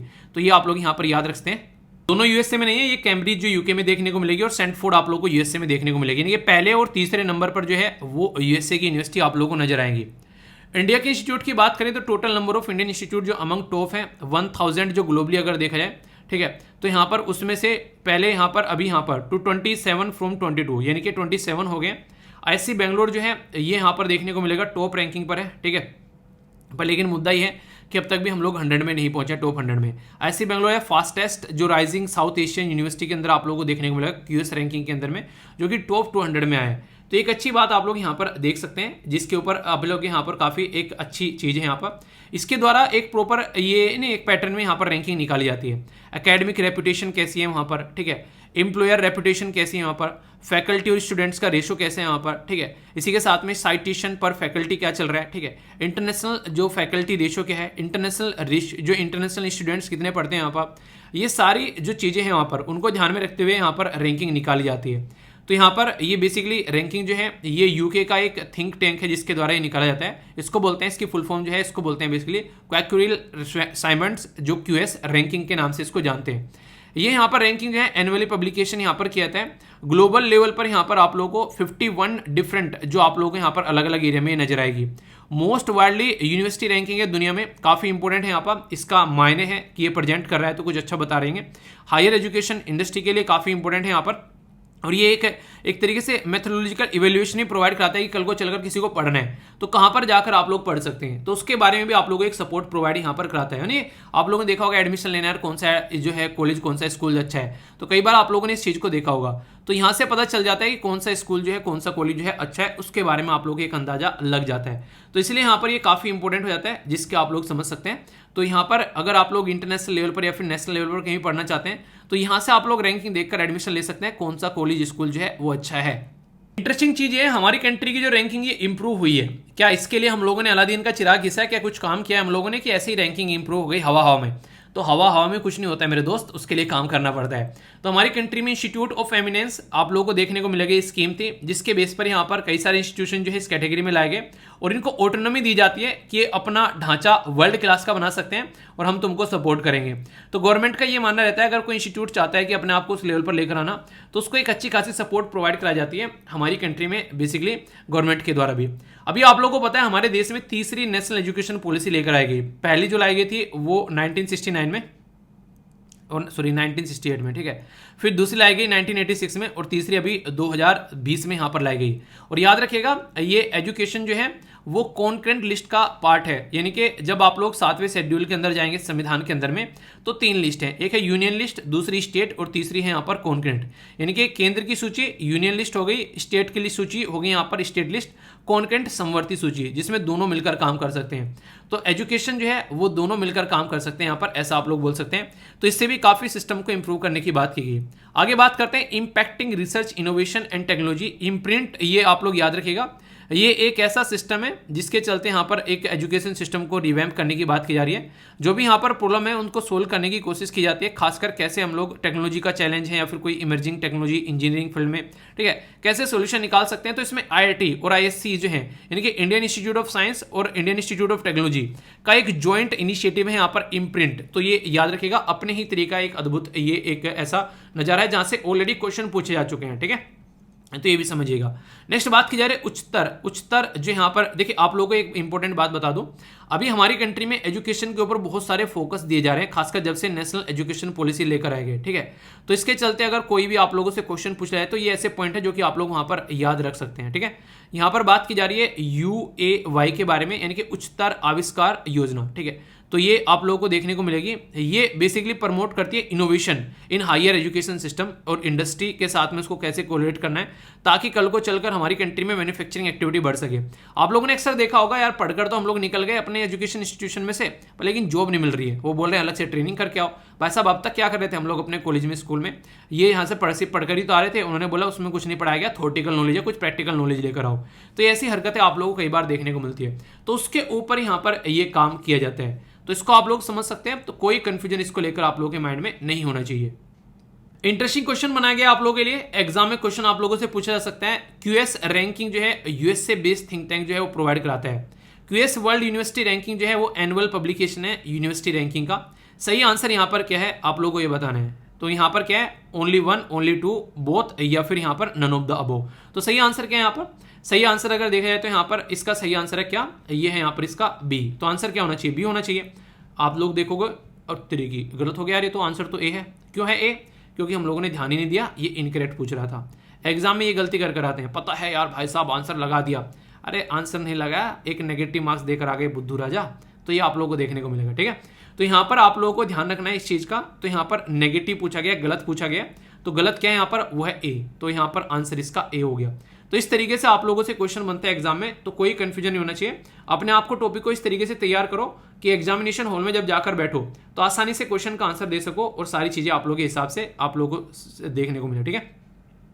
एक आज ही के न्यूज़पेपर में यहाँ पर देखने को मिलेगा कि वाई आर इकोनॉमिक जो stake high in West Asia, यानी कि वेस्ट एशिया में ऐसा क्या है। जब से यहाँ पर अभी कमेंट किया गया पर्टिकुलर एक बीजेपी के जो पर्सन के द्वारा, तब से यहाँ पर कई सारी country organisation of Islamic cooperation जो है, और यहाँ पर इसी के साथ में गल्फ कोऑपरेशन काउंसिल को लगा लो या दूसरे देश लगा लो जैसे ईरान, बहरीन, ओमन, इराक, सऊदी अरेबिया, कतर, सबने अपने अपने झंडे खड़े कर दिए कि इंडिया में ऐसा कैसे बोल दिया। मैं बोला था यार थोड़ा सा चाइना की तरफ को भी अपने झंडे उठा लो कि हाँ चाइना में ऐसा कैसे कर दिया। समझ रहे हैं, यहाँ पर इंडिया के अंदर अगर कोई ऐसी हरकतें करे, नमाज न पढ़ने दे, इंडिया के अंदर कोई ऐसी हरकतें करे कि यहाँ पर लोगों की दाढ़ी काट दी गई है और उनको यहाँ पर अपना धर्म फॉलो करने के लिए बोला ही ना जाए, एक तरीके से उनको रोक दिया जाए, तो सोचो इंडिया के अंदर क्या होगा। तो ये हरकतें यहाँ पर की जा रही है चाइना के अंदर में, और वो सारी चीजें देखने को मिलेगी। रिलीजन को लेकर ऑल ओवर वर्ल्ड में पॉलिटिक्स की जाती है, ये आप लोग हमेशा देखोगे, और यहाँ पर उसके चलते लोगों को सप्रेस भी किया जाता है। जैसे अभी हमारे देश को सप्रेस करने की कोशिश की जा रही है यहाँ पर इकोनॉमिक कंडीशन के नाम पर, तो ये चीजें हम लोग को समझनी पड़ेगी। एक मैं आप लोगों को थोड़ी सी बात अपनी भी कुछ दुविधाएं बता दूं जो मुझे कई बार जो सोचने के लिए मजबूर करती हैं। कुछ दिनों पहले आप लोगों ने देखने को मिला कई सारे ऐसे इश्यूज आते हैं, जैसे ज्ञानव्यापी मस्जिद के बारे में था, ठीक है। उस टाइम पर मैंने आप लोगों को बातें बताई। अभी यहाँ पर ये वाला मुद्दा है, मतलब मैं ना डेली कभी तो मैं हिंदू को सपोर्ट करने वाला बन जाता हूँ, कभी कोई मुस्लिम को सपोर्ट करने वाला बन जाता हूँ, ठीक है यार। जो न्यूज़पेपर में आता है ना, मैं आप लोगों को वो बताता हूँ, ठीक है। मैं एक भारतीय हूँ, भारतीय नागरिक हूँ, ना मैं हिंदू हूँ ना मैं मुसलमान हूँ, मैं एक इंसान हूँ, और मेरा जो भी स्टूडेंट है मैं उसको एज एक स्टूडेंट एक टीचर का जो रिलेशन है उसके तरीके से मैं आप लोगों को पढ़ाता हूँ। और मैं हमेशा यही दुआ करता हूँ यार, जब भी कुछ सोचता हूँ कि मेरे से पढ़े हुए जो बच्चे हैं वो देश में अच्छी पोजीशन पर जाए, तो मैं कभी भी ये नहीं सोचता हूँ कि मेरे से पढ़ा हुआ हिंदू अच्छी पोजीशन पर जाए या मेरे से पढ़ा हुआ मुसलमान अच्छी पोजीशन पर जाए। तो यार उस चीज़ को तो कम से कम थोड़ा दूर रखा करो कि हाँ एक टीचर को इस तरीके से कि आप तो हिंदू के रहनुमा हैं, आप तो मुसलमान के रहनुमा हैं, मतलब मुसलमान को ये फलाना ढिमकाना, वो सब चीज़ें यार अच्छी नहीं लगती है, ठीक है। मैं आप लोगों को बस चीज़ें बताने की कोशिश करता हूँ जो भी यहाँ पर न्यूज़पेपर में रहती है। अगर बात करें जो ग्राउंड लेवल पर कोई रिपोर्ट है वो दिखाने की कोशिश करता हूँ, जो न्यूज़पेपर में छपे हुए हैं वो बताने की कोशिश करता हूँ। कोई आप लोगों को मैं अपने पास से थोड़ा ना फैक्ट बना रहा हूँ, जो हो रहा है वो आप लोगों को दिखा रहा हूँ, ठीक है। तो इसमें कई सारे लोग ऑफेंडेड हो जाते हैं, सर आप लोग तो मुस्लिम को सपोर्ट करते हो, हमेशा हिंदू के बारे में ऐसे ही बोलते हैं, सब आप तो हिंदू को सपोर्ट करते हो मुस्लिम के बारे में। यार टीचर को टीचर रहने दो भाई, बाकी काम बाद में देख लेंगे, ठीक है। तो अगर ये सारे इशू आप लोगों को पता नहीं होंगे, मेरा बताने का पर्पज क्या रहता है, अगर कल को चलकर आप लोग आईएएस या फिर आईपीएस बनकर एक डिस्ट्रिक्ट को थामते हो और आप लोगों को मैंने कभी ये चीज़ बताई नहीं है, ठीक है, और कल को चलकर कोई ऐसी समस्या आ रही है तो आप लोगों को पता तो होना चाहिए उसके बारे में, बेसिक चीज़ें आप लोगों को ये चीज़ें पता ही नहीं है, ठीक है। ट्रेनिंग में सिखाएंगे वो एक अलग बात है, पर लेकिन रियलिटी में तो न्यूज़पेपर के थ्रू आप लोगों को पता होना चाहिए ना कि हाँ ये चीज़ सोसाइटी में हो रही है, तो वो चीज़ समझनी पड़ेगी। तो एक कॉमन नागरिक जो है उसकी थॉट प्रोसीजर से ऊपर उठकर आप लोगों को अपने आप को एक एडमिनिस्ट्रेटिव पर्सन के तरीके से देखना है, ना कि हिंदू मुसलमान सिख ईसाई आप लोगों को बनना है, ठीक है। बाकी ये पॉलिटिक्स करने के लिए हम पॉलिटिशियन हो गए या फिर इंटरनेशनल लेवल पर जियो पॉलिटिक्स हो गई, वो काफ़ी है, आप लोगों को एक एडमिनिस्ट्रेटर बनना है, ठीक है। तो उसके हिसाब से चलो, अभी ये जो है आर्टिकल इसके बारे में आप लोगों को कुछ बातें बताता हूँ जिससे आप लोग चीज़ों को अच्छे से कनेक्ट कर पाएंगे। आखिर क्या रिलेशन है हमारा वेस्ट एशिया के साथ में, क्यों हम लोग इसको इतना कनेक्ट करके चलते हैं, ठीक है। मैंने आप लोगों से ये इन्फॉर्मेशन शेयर भी की थी टेलीग्राम के ऊपर भी, तो इसमें अगर आप लोग देख पा रहे होंगे तो जो गल्फ रीजन है वो हमारे लिए कितना मैटर करता है, उस कंट्री से हम लोग क्या क्या चीज़ें खरीद कर लेकर आते हैं, क्या क्या चीज़ें बेचते हैं, तो इसके चलते बहुत ज़्यादा इंपॉर्टेंट हो जाता है यूएई, सऊदी अरेबिया, कतर, इसी के साथ में कुवैत, ईरान, ओमन, बहरीन, और ये मैक्सिमम जो है ये मुस्लिम कंट्री आप लोगों को देखने को मिलेगी। तो इनके साथ में जो शेयर ऑफ ट्रेड है, यानी कि हमारा जो ट्रेड हम लोग इनके साथ में करते हैं वो हमारे लिए बहुत ज़्यादा इंपॉर्टेंट है और उन कंट्री के लिए भी बहुत ज़्यादा इंपॉर्टेंट है। तो अगर वो प्रॉपर नहीं चल पाता है तो दिक्कतें देखने को मिलेगी। यहाँ पर आप लोग देख सकते हैं, यहाँ पर सेम कंडीशन आप लोग हमारी जो डिपेंडेंसी है ऑयल के ऊपर, तो ये काफ़ी ज़्यादा खतरनाक हो जाती है। Saudi Arabia, UAE, Qatar, Kuwait, Iran, ओमन, बहरीन, ये वो कंट्री है जहाँ से हम लोग बहुत बड़ा अपना पोर्शन जो है वो तेल का खरीद कर लेकर आते हैं। इसी के साथ में हमारे देश के बहुत सारे लोग जो हैं वो वहाँ पर रहते हैं, हमारे देश से बहुत सारा रेमिटेंस आता है, जिसके बेस पर ये जो देश हैं ये हमारे लिए काफ़ी ज़्यादा इंपॉर्टेंट हो जाते हैं। अगर अब की बार यूपीएससी में मेंस के अंदर यहाँ से कोई क्वेश्चन पूछ ले आप लोगों से, तो ये मत बोलना कि यार ये क्वेश्चन कैसे बन गया। क्यों? क्योंकि ये बहुत बड़ा इशू बन चुका है। तो अगर कल को बोले कि हाँ वेस्ट एशिया या फिर गल्फ रीजन के साथ में हमारे जो रिलेशन है वो यहाँ पर किन किन चीज़ों के ऊपर डिपेंडेंट करते हैं, तो आप लोग देखते हैं ट्रेड काफ़ी शानदार है यहाँ पर, ऑयल की डिपेंडेंसी हमारी काफ़ी इंपॉर्टेंट है इनके साथ में, गल्फ में हमारे काफ़ी सारे लोग रहते हैं जिससे हमारे देश में बहुत सारा रेमिटेंस आता है। इसी के साथ में यहाँ पर जो इनवर्ट मतलब लोग तो रहते हैं, एक अलग पॉइंट हो गया, और हमारे देश में जो रेमिटेंस आ रहा है उसमें देख सकते हैं टोटल जो इंडिया के अंदर में रेमिटेंस आ रहा है उसका 20% जो है वो यूएई से, 16% यहाँ पर बेसिकली आगे आप लोगों का सऊदी अरेबिया से, फिर कुवैत से, फिर कतर, ओमान, बहरीन। तो ये देश हमारे लिए कितने इंपॉर्टेंट हैं और हमारे लोग वहां पर जाकर काम कर रहे हैं। इसका मतलब ये नहीं है कि मतलब वो हमको पैसा दे रहे हैं, हमको सैलरी दे रहे हैं तो बस हम हमारे लिए ही इंपॉर्टेंट है, हम भी उनके लिए इंपॉर्टेंट है। अगर हमारे लोग वहां से छोड़कर आएंगे तो उनके वहां पर बहुत सारे सेक्टर जो हैं वो धरती में धड़ाम पड़ेंगे आकर। ऐसा नहीं है कि हमारे ही लिए वो इंपॉर्टेंट है, ये इनके लिए भी इंपॉर्टेंट है। यानी कि अगर कोई कुछ बेच रहा है और अगर कोई कुछ खरीद रहा है तो कस्टमर भी इंपॉर्टेंट है और बेसिकली यहां पर बेचने वाला भी इंपॉर्टेंट है। तो दोनों की इंपॉर्टेंस यहां पर आप लोगों को देखने को मिलेगी। तो अगर एक रिलीजन के नाम पर कमेंट करने से यहां पर कंट्री के साथ में रिलेशन इस तरीके से हो रहे हैं तो यहां पर गलतियां दोनों तरफ से निकल के आ रही है। एक तो पॉलिटिकल लीडर होकर यहां पर किसी को इस तरीके से कमेंट नहीं करना चाहिए क्योंकि हमारी कंट्री एक बहुत बड़ी डाइवर्स कंट्री है, पर लेकिन अगर वो कमेंट हो गया और उसके बाद में गवर्नमेंट ने अपना स्टेप उठा लिया है बहुत अच्छे से, उनके द्वारा उनको पॉलिटिकल पार्टी से निकाल दिया गया, उसके बाद में भी देश के अंदर में यहां पर इस तरीके से आउटरीच करना, इस तरीके से इस तरीके की मतलब ये सिचुएशन क्रिएट करना, ये अपने ही पैरों पे कुल्हाड़ी मारने वाली बात है। और वो भी उस टाइम पर जब बाहर वाले देश के लोग जो हैं वो इस तरीके से यहां पर रिएक्ट कर रहे हैं। ऑर्गेनाइजेशन ऑफ इस्लामिक कोऑपरेशन में मैंने आप लोगों को बताया भी था, यहां पर ये इस ग्रुप के बारे में भी आर्टिकल में जिक्र किया गया है। अगर ऑल ओवर वर्ल्ड में आप लोग देखेंगे इंडोनेशिया में सबसे ज्यादा मुस्लिम कम्युनिटी रहती है, ये आप लोग याद रखिएगा। दूसरे नंबर पर है पाकिस्तान में और तीसरे नंबर पर भारत है जहां इस मुस्लिम कम्युनिटी सबसे ज्यादा है। समझ सकते हैं बांग्लादेश से ज्यादा भी और अरब वर्ल्ड है बेसिकली, अगर सारी कंट्री मिला दे तो एक अलग बात है, पर लेकिन दुनिया में तीसरे नंबर पर सबसे ज्यादा अगर मुस्लिम कम्युनिटी है तो वो हमारे देश के अंदर में है, यानी कि इंडिया के अंदर में। तो अगर हम लोग मिलजुल कर यहाँ पर नहीं रहेंगे तो काफी दिक्कतें देखने को मिलेगी। और यही आर्टिकल यहाँ पर बेसिकली जब मैंने आप लोगों से डिस्कस किया था अफगानिस्तान के अंदर जो सिचुएशन देखने को मिली थी तो उस टाइम पर बेसिकली वहां तो पूरी मुस्लिम कंट्री है, आप लोग देखते हैं वहां पर सत्ता वाले भी मुस्लिम है और जिनके ऊपर रूल किया जा रहा है वो भी मुस्लिम है। वहां पर क्या सिचुएशन यहाँ पर देखने को मिल रही है, तो ये थोड़ी अंडरस्टैंड करने वाली चीजें हैं जो कि हमारे लिए काफी इंपॉर्टेंट हो जा रही है और इनके ऊपर हम लोग को ध्यान देना पड़ेगा कि हमारी कंट्री काफी सौहार्दपूर्ण कंट्री है। तो अगर कुछ छिटक मिटक इस तरीके की सिचुएशन कहीं पर हो भी रही है तो इनको हम लोग को इग्नोर करना पड़ेगा। और रिलेशन काफी इंपॉर्टेंट है यहाँ पर। जब हम लोग बात करते हैं ओआईसी के साथ में, हमारी कंट्री की जो basically external affair minister Sushma Swaraj ji आज तो हमारे बीच में नहीं है, तो ये यहाँ पर ओआईसी में जाकर बोली थी। 46 सेशन यहाँ पर देखने को मिला था, उस टाइम पर पाकिस्तान ने खूब डंके उड़ाई, पर लेकिन हम लोग अपने रिलेशन अच्छे रखने की कोशिश करते हैं। तो ऑल ओवर वर्ल्ड में इस तरीके की सिचुएशन निकल कर आ रही है, तो हमारी सिचुएशन यहाँ पर ये होनी चाहिए कि कम से कम देश के अंदर हम लोग चीजों को संभालें। आर्टिकल में यही चीजों को नॉर्मल करने के लिए बातें यहाँ पर बोली जा रही है, तो काफी इंपॉर्टेंट हो जाती हैं यार ऐसी चीजें, खासकर अपने एक दूसरे के साथ में मिलजुल कर रहेंगे तो अच्छा रहेगा।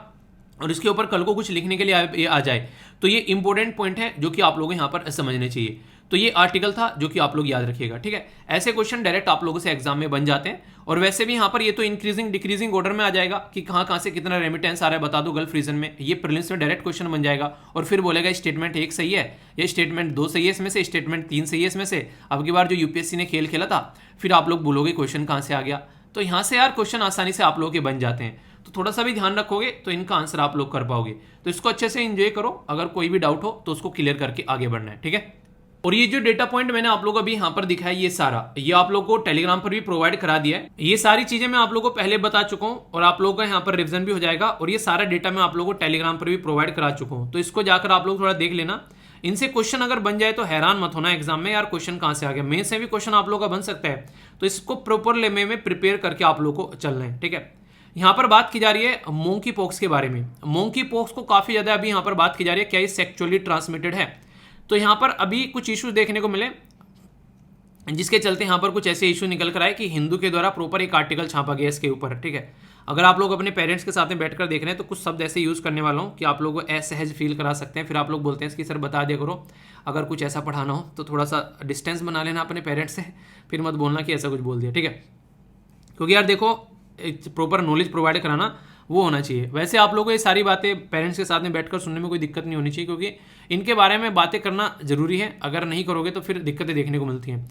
जैसे यहाँ पर भी क्या हुआ, जो 4 लोग थे वो आपस में फिजिकल रिलेशन बना रहे थे, तो यहाँ पर इसकी वजह से जो एक तरीके से जो सेमिनल जो फ्लूइड होता है, जो आप लोग बेसिकली बच्चा पैदा जब इंसान होता है फिजिकल रिलेशन बनाने के बाद में, तो वो फ्लूइड अगर एक बॉडी पार्ट से दूसरे बॉडी पार्ट में जाता है, इसी तरीके से कोई भी ऐसा फ्लूइड अगर देखने को मिलता है, तो सेक्चुअली ट्रांसमिटेड डिजीज अगर एक इंसान को है और दूसरा फिजिकल रिलेशन बना रहा है, तो दूसरे इंसान को ये बीमारी फैल जाती है बड़ी ही आसानी से। यानी कि यहाँ पर अभी ये स्टडी की गई कि क्या मोंकी पॉक्स है वो सेक्चुअली ट्रांसमिटेड डिजीज है, तो ये बोला गया कि ये सेक्चुअली ट्रांसमिटेड डिजीज है। तो ये बातें यहाँ पर इनके द्वारा बताई गई है और इसकी वजह से कई सारे केस जो हैं वो भी सामने निकल कर आ रहे हैं।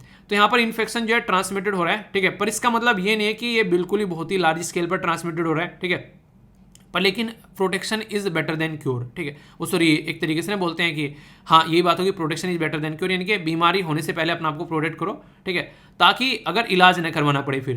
तो ये सारी चीजें हैं। तो मोंकी पॉक्स के बारे में कुछ बेसिक इन्फॉर्मेशन मैं आप लोगों को बताने वाला हूँ। एक ऐसी खतरनाक बीमारी जो काफी ज्यादा न्यूज में रही रिसेंटली, इसके बारे में आप लोगों को पता होगा, तो आप लोग इसको अच्छे से समझ भी पाएंगे और कोई क्वेश्चन बने तो एग्जाम में उसका भी सोल्यूशन निकाल पाएंगे।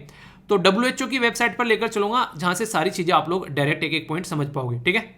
तो कौन बताएगा मोंकी पॉक्स के बारे में, कौन बताएगा भाई साहब, WHO से ही पूछते ना चल के कि भाई साहब क्या है मोंकी पॉक्स, बताओ तो सही। तो WHO की वेबसाइट पर जाकर अगर आप लोग डेफिनेशन पूछोगे या फिर इसके बारे में इंफॉर्मेशन पूछोगे, तो ये बताएगा आप लोगों को कि एक ऐसी बीमारी है जो कि एक मोंकी पॉक्स वायरस से फैलती है। हो गया ना, एग्जाम का एक क्वेश्चन तैयार इस तरीके से, ठीक है। अब यहां पर ये एक ऐसी बीमारी है जो कि जूनोटिक बीमारी है। अब जूनोटिक बीमारी कैसी होती है यार, जूनोटिक बीमारी वो बीमारी होती है जो कि इंसानों में जानवरों से फैलती है, यानी कि जानवरों से जो बीमारी इंसानों में फैल गई है उसको हम लोग जूनोटिक बीमारी का नाम देते हैं। तो ये भी एक जूनोटिक बीमारी है यहाँ पर, और जूनोटिक बीमारी आज की डेट में काफी लार्ज स्केल पर सामने निकल कर आ रही है। आप लोगों ने अगर द हिंदू का डिस्कशन देखा होगा, जो मैं रेगुलरली लेता हूँ इस चैनल के ऊपर, उसमें कई बार मैंने आप लोगों को ये बातें बताई है कि जूनोटिक बीमारी इसलिए ज्यादा बढ़ रही है क्योंकि इन्वायरमेंट के ऊपर काफी प्रेशर बढ़ रहा है। हम लोग आज के डेट में इन्वायरमेंट को कितना नुकसान पहुंचा रहे हैं, चाहे पानी की बात कर लो, चाहे आप लोग मिट्टी की बात कर लो, हवा की बात कर लो, और हर एक लेवल पर पोल्यूशन देखने को मिल रहे हैं। इतने सारे पेड़ पौधे काटे जा रहे हैं। ब्राजील के अंदर में अमेजन फॉरेस्ट को उड़ा डाला वहां पर खेती करने के लिए। ऑस्ट्रेलिया के अंदर कितनी बड़ी आग लगी थी। हर एक लेवल पर कोई ना कोई दिक्कतें देखने को मिल रही हैं। उसकी वजह से ये जूनोटिक बीमारी ये बेसिकली सामने निकल कर आप लोगों के सामने आ रही है। तो ये स्मॉल पॉक्स जो है, सॉरी मंकी पॉक्स जो है, ये एक जूनोटिक बीमारी है जो अभी यहां पर डिटेक्ट की जा रही है।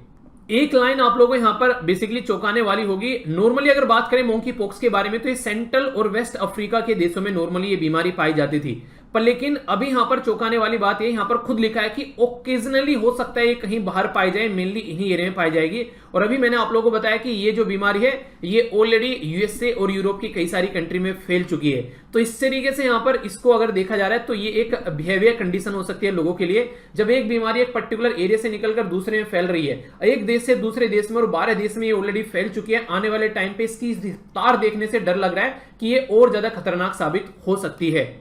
इसीलिए मैं आप लोगों को हमेशा कहता हूं आज के दिन में कोई भी दिक्कत हो तो तुरंत डॉक्टर से आप लोग कांटेक्ट करना है, जरा से भी लापरवाही नहीं बरतनी है। सिम्टम्स क्या क्या दिखेंगे वही आप लोगों को नॉर्मली फीवर जिस तरीके से, इसी के साथ में आप लोगों को दर्द देखने को मिल सकते हैं, मसल पेन वगैरह, स्वेलिंग आप लोगों की बॉडी पर बेसिकली देखने को मिलती है, रेसेस आप लोगों को देखने को मिलेंगे।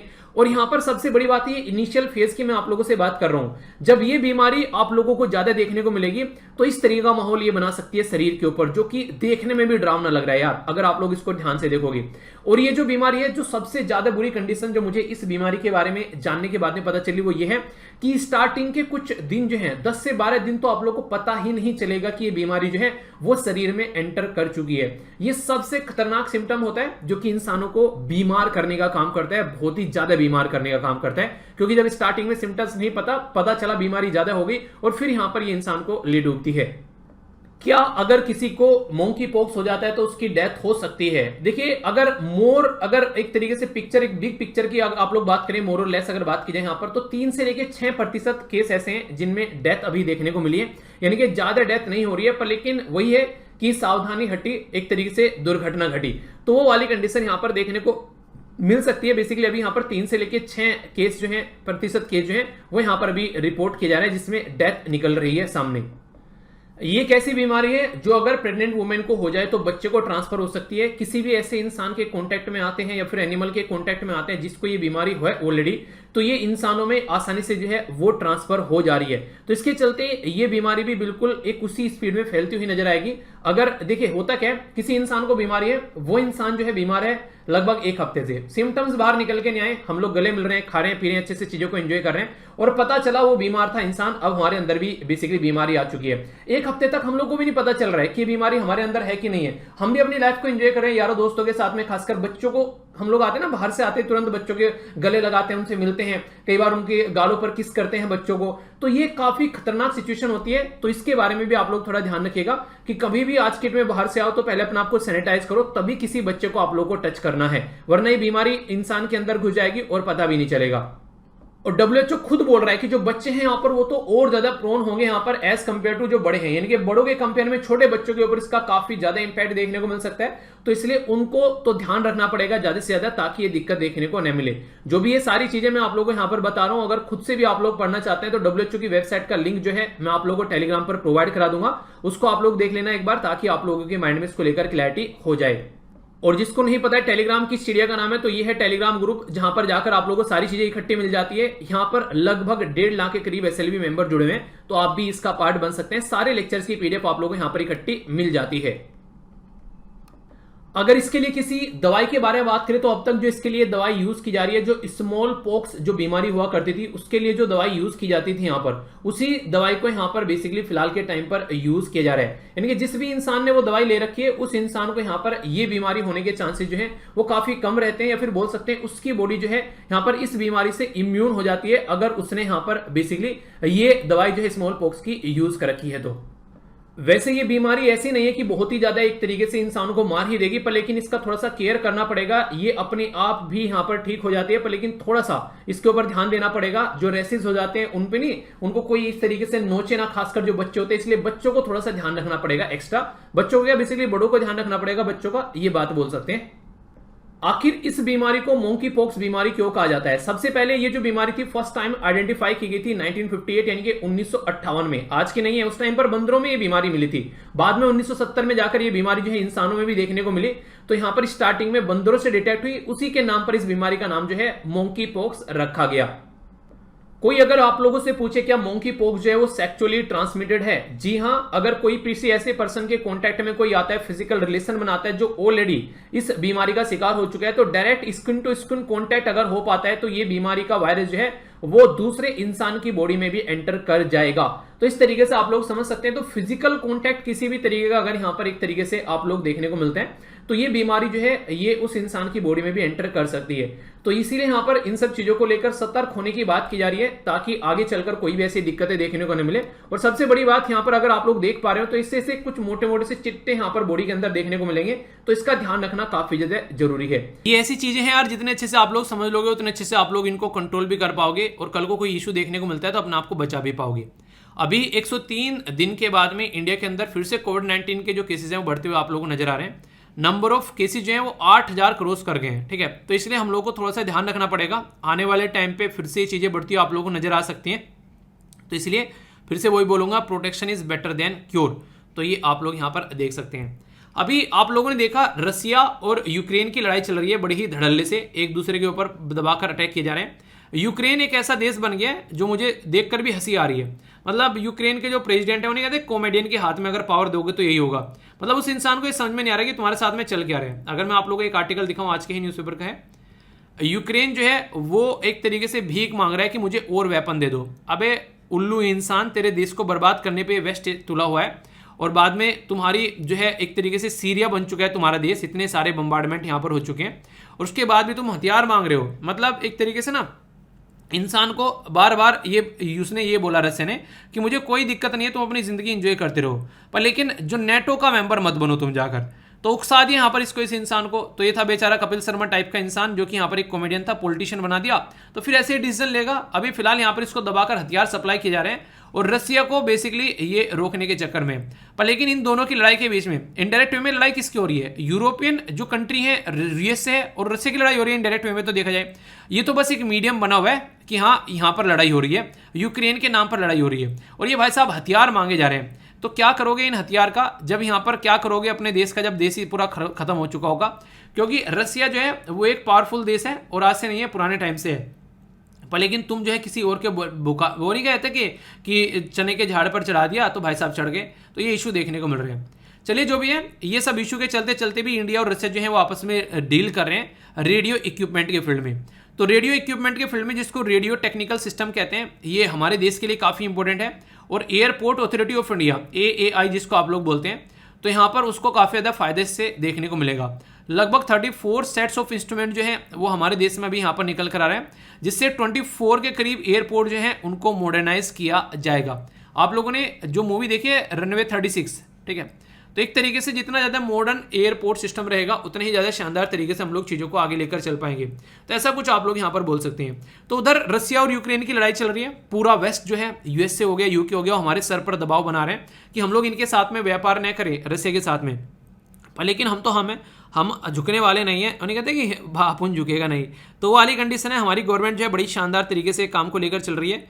पहली बार इंटरनेशनल लेवल पर इंडिया को इस तरीके से रिकॉग्नाइज किया जा रहा है, तो ये गवर्नमेंट की अप्रिशिएट करने लायक फॉरेन पॉलिसी आप लोग बोल सकते हैं। लेकिन कुछ देशों के साथ में रिलेशन ज़्यादा ही गड़बड़ा गए हैं अभी फिलहाल के टाइम पर, तो उनको भी ध्यान में रखकर थोड़ा सा चलना पड़ेगा।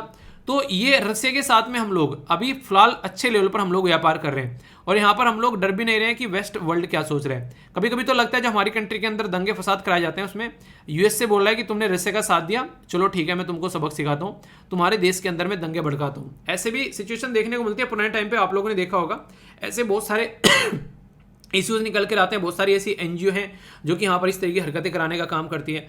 वरना आप लोग खुद सोचो, छोटे छोटे से बच्चे, उनके हाथ में पत्थर थमा दिया, उनको पता है कि क्या चल रहा है, उनको पता भी है ये सारी चीज़ें क्या हैं, उनको बस बोल दिया होगा लो पत्थर हो, जाकर पत्थर मारो, ठीक है। तो ये वही बात है कि हाँ, एक ने पॉलिटिशियन ने बोला कि जाके वोट डाल देना, कि ये भूल गए जाकर भाई साहब वहाँ पर कि वोट जो है वो किसके चिन्ह पर निशान लगाना था। क्यों? क्योंकि वोट डालने के लिए तो बहुत बता दिया, पर ये नहीं बोला कि उस चिन्ह पर लगा देना। तो ये वाली चीज़ें तो कई सारे लोगों को पता नहीं होता है, प्रोटेस्ट करने भी आ जाते हैं कि ये क्यों प्रोटेस्ट कर रहे हैं, अगर उनसे जाकर पूछे जाए। सेम कंडीशन देखने को मिले जब फार्मर के प्रोटेस्ट चल रहे थे, बस ये बोला गया कि उनको कि प्रोटेस्ट करना है, उनको ये भी नहीं पता था कि किस मुद्दे पर प्रोटेस्ट करने आ रहे हैं। ऐसे भी लोग थे कई सारे, और कई जगह देखने को मिलेंगे, कई सारी रैलीज ऐसी होती हैं, तो ये गलत चीज़ें आप लोगों को देखने को मिलती है। तो उसी के बारे में यहाँ पर बात की जा रही है। अभी हमारा देश तो जो है मॉडर्नाइज होगा, बाकी जो चल रहा है उसको चलने दो। तो रशिया के साथ में हमारे रिलेशन काफ़ी अच्छे हैं, और उसकी वजह से हमको हेल्प मिल रही है अपनी कंट्री में एयरपोर्ट को भी अच्छे से मॉडर्नाइज करने में। तो ये आप लोगों को एक इंपॉर्टेंट मुद्दा यहाँ पर देखने को मिलेगा, ठीक है। बाकी अगर नेक्स्ट जो एक इंटरेस्टिंग जो मुद्दा मुझे निकल कर आ रहा है यहाँ पर, ये है ईरान और वेनेजुला। कहाँ ईरान और कहाँ वेनेजुला, ठीक है। तो ये आप लोग देखते हैं वेनेजुला एक ऐसा देश है, यहाँ पर डिमोनेटाइजेशन किया गया। उस टाइम पर हमारे देश में भी डिमोनेटाइजेशन हुआ। तो प्राइम मिनिस्टर मोदी एक अच्छे लीडर हैं, वो अनेक तरीके से संभाल कर ले गए चीज़ों को, कि एक तरीके से लोगों को जैसे तैसे बोला, जो भी बोला उनके द्वारा जो भी बातें की गई उन्होंने, कई सारे लोगों को तो इमोशनल किया, उन्होंने रोने लगे, ठीक है। तो वो सारी चीज़ें, पर लेकिन ये जो है लीडर अच्छा नहीं था, ये इमोशनल नहीं कर पाया, ठीक है।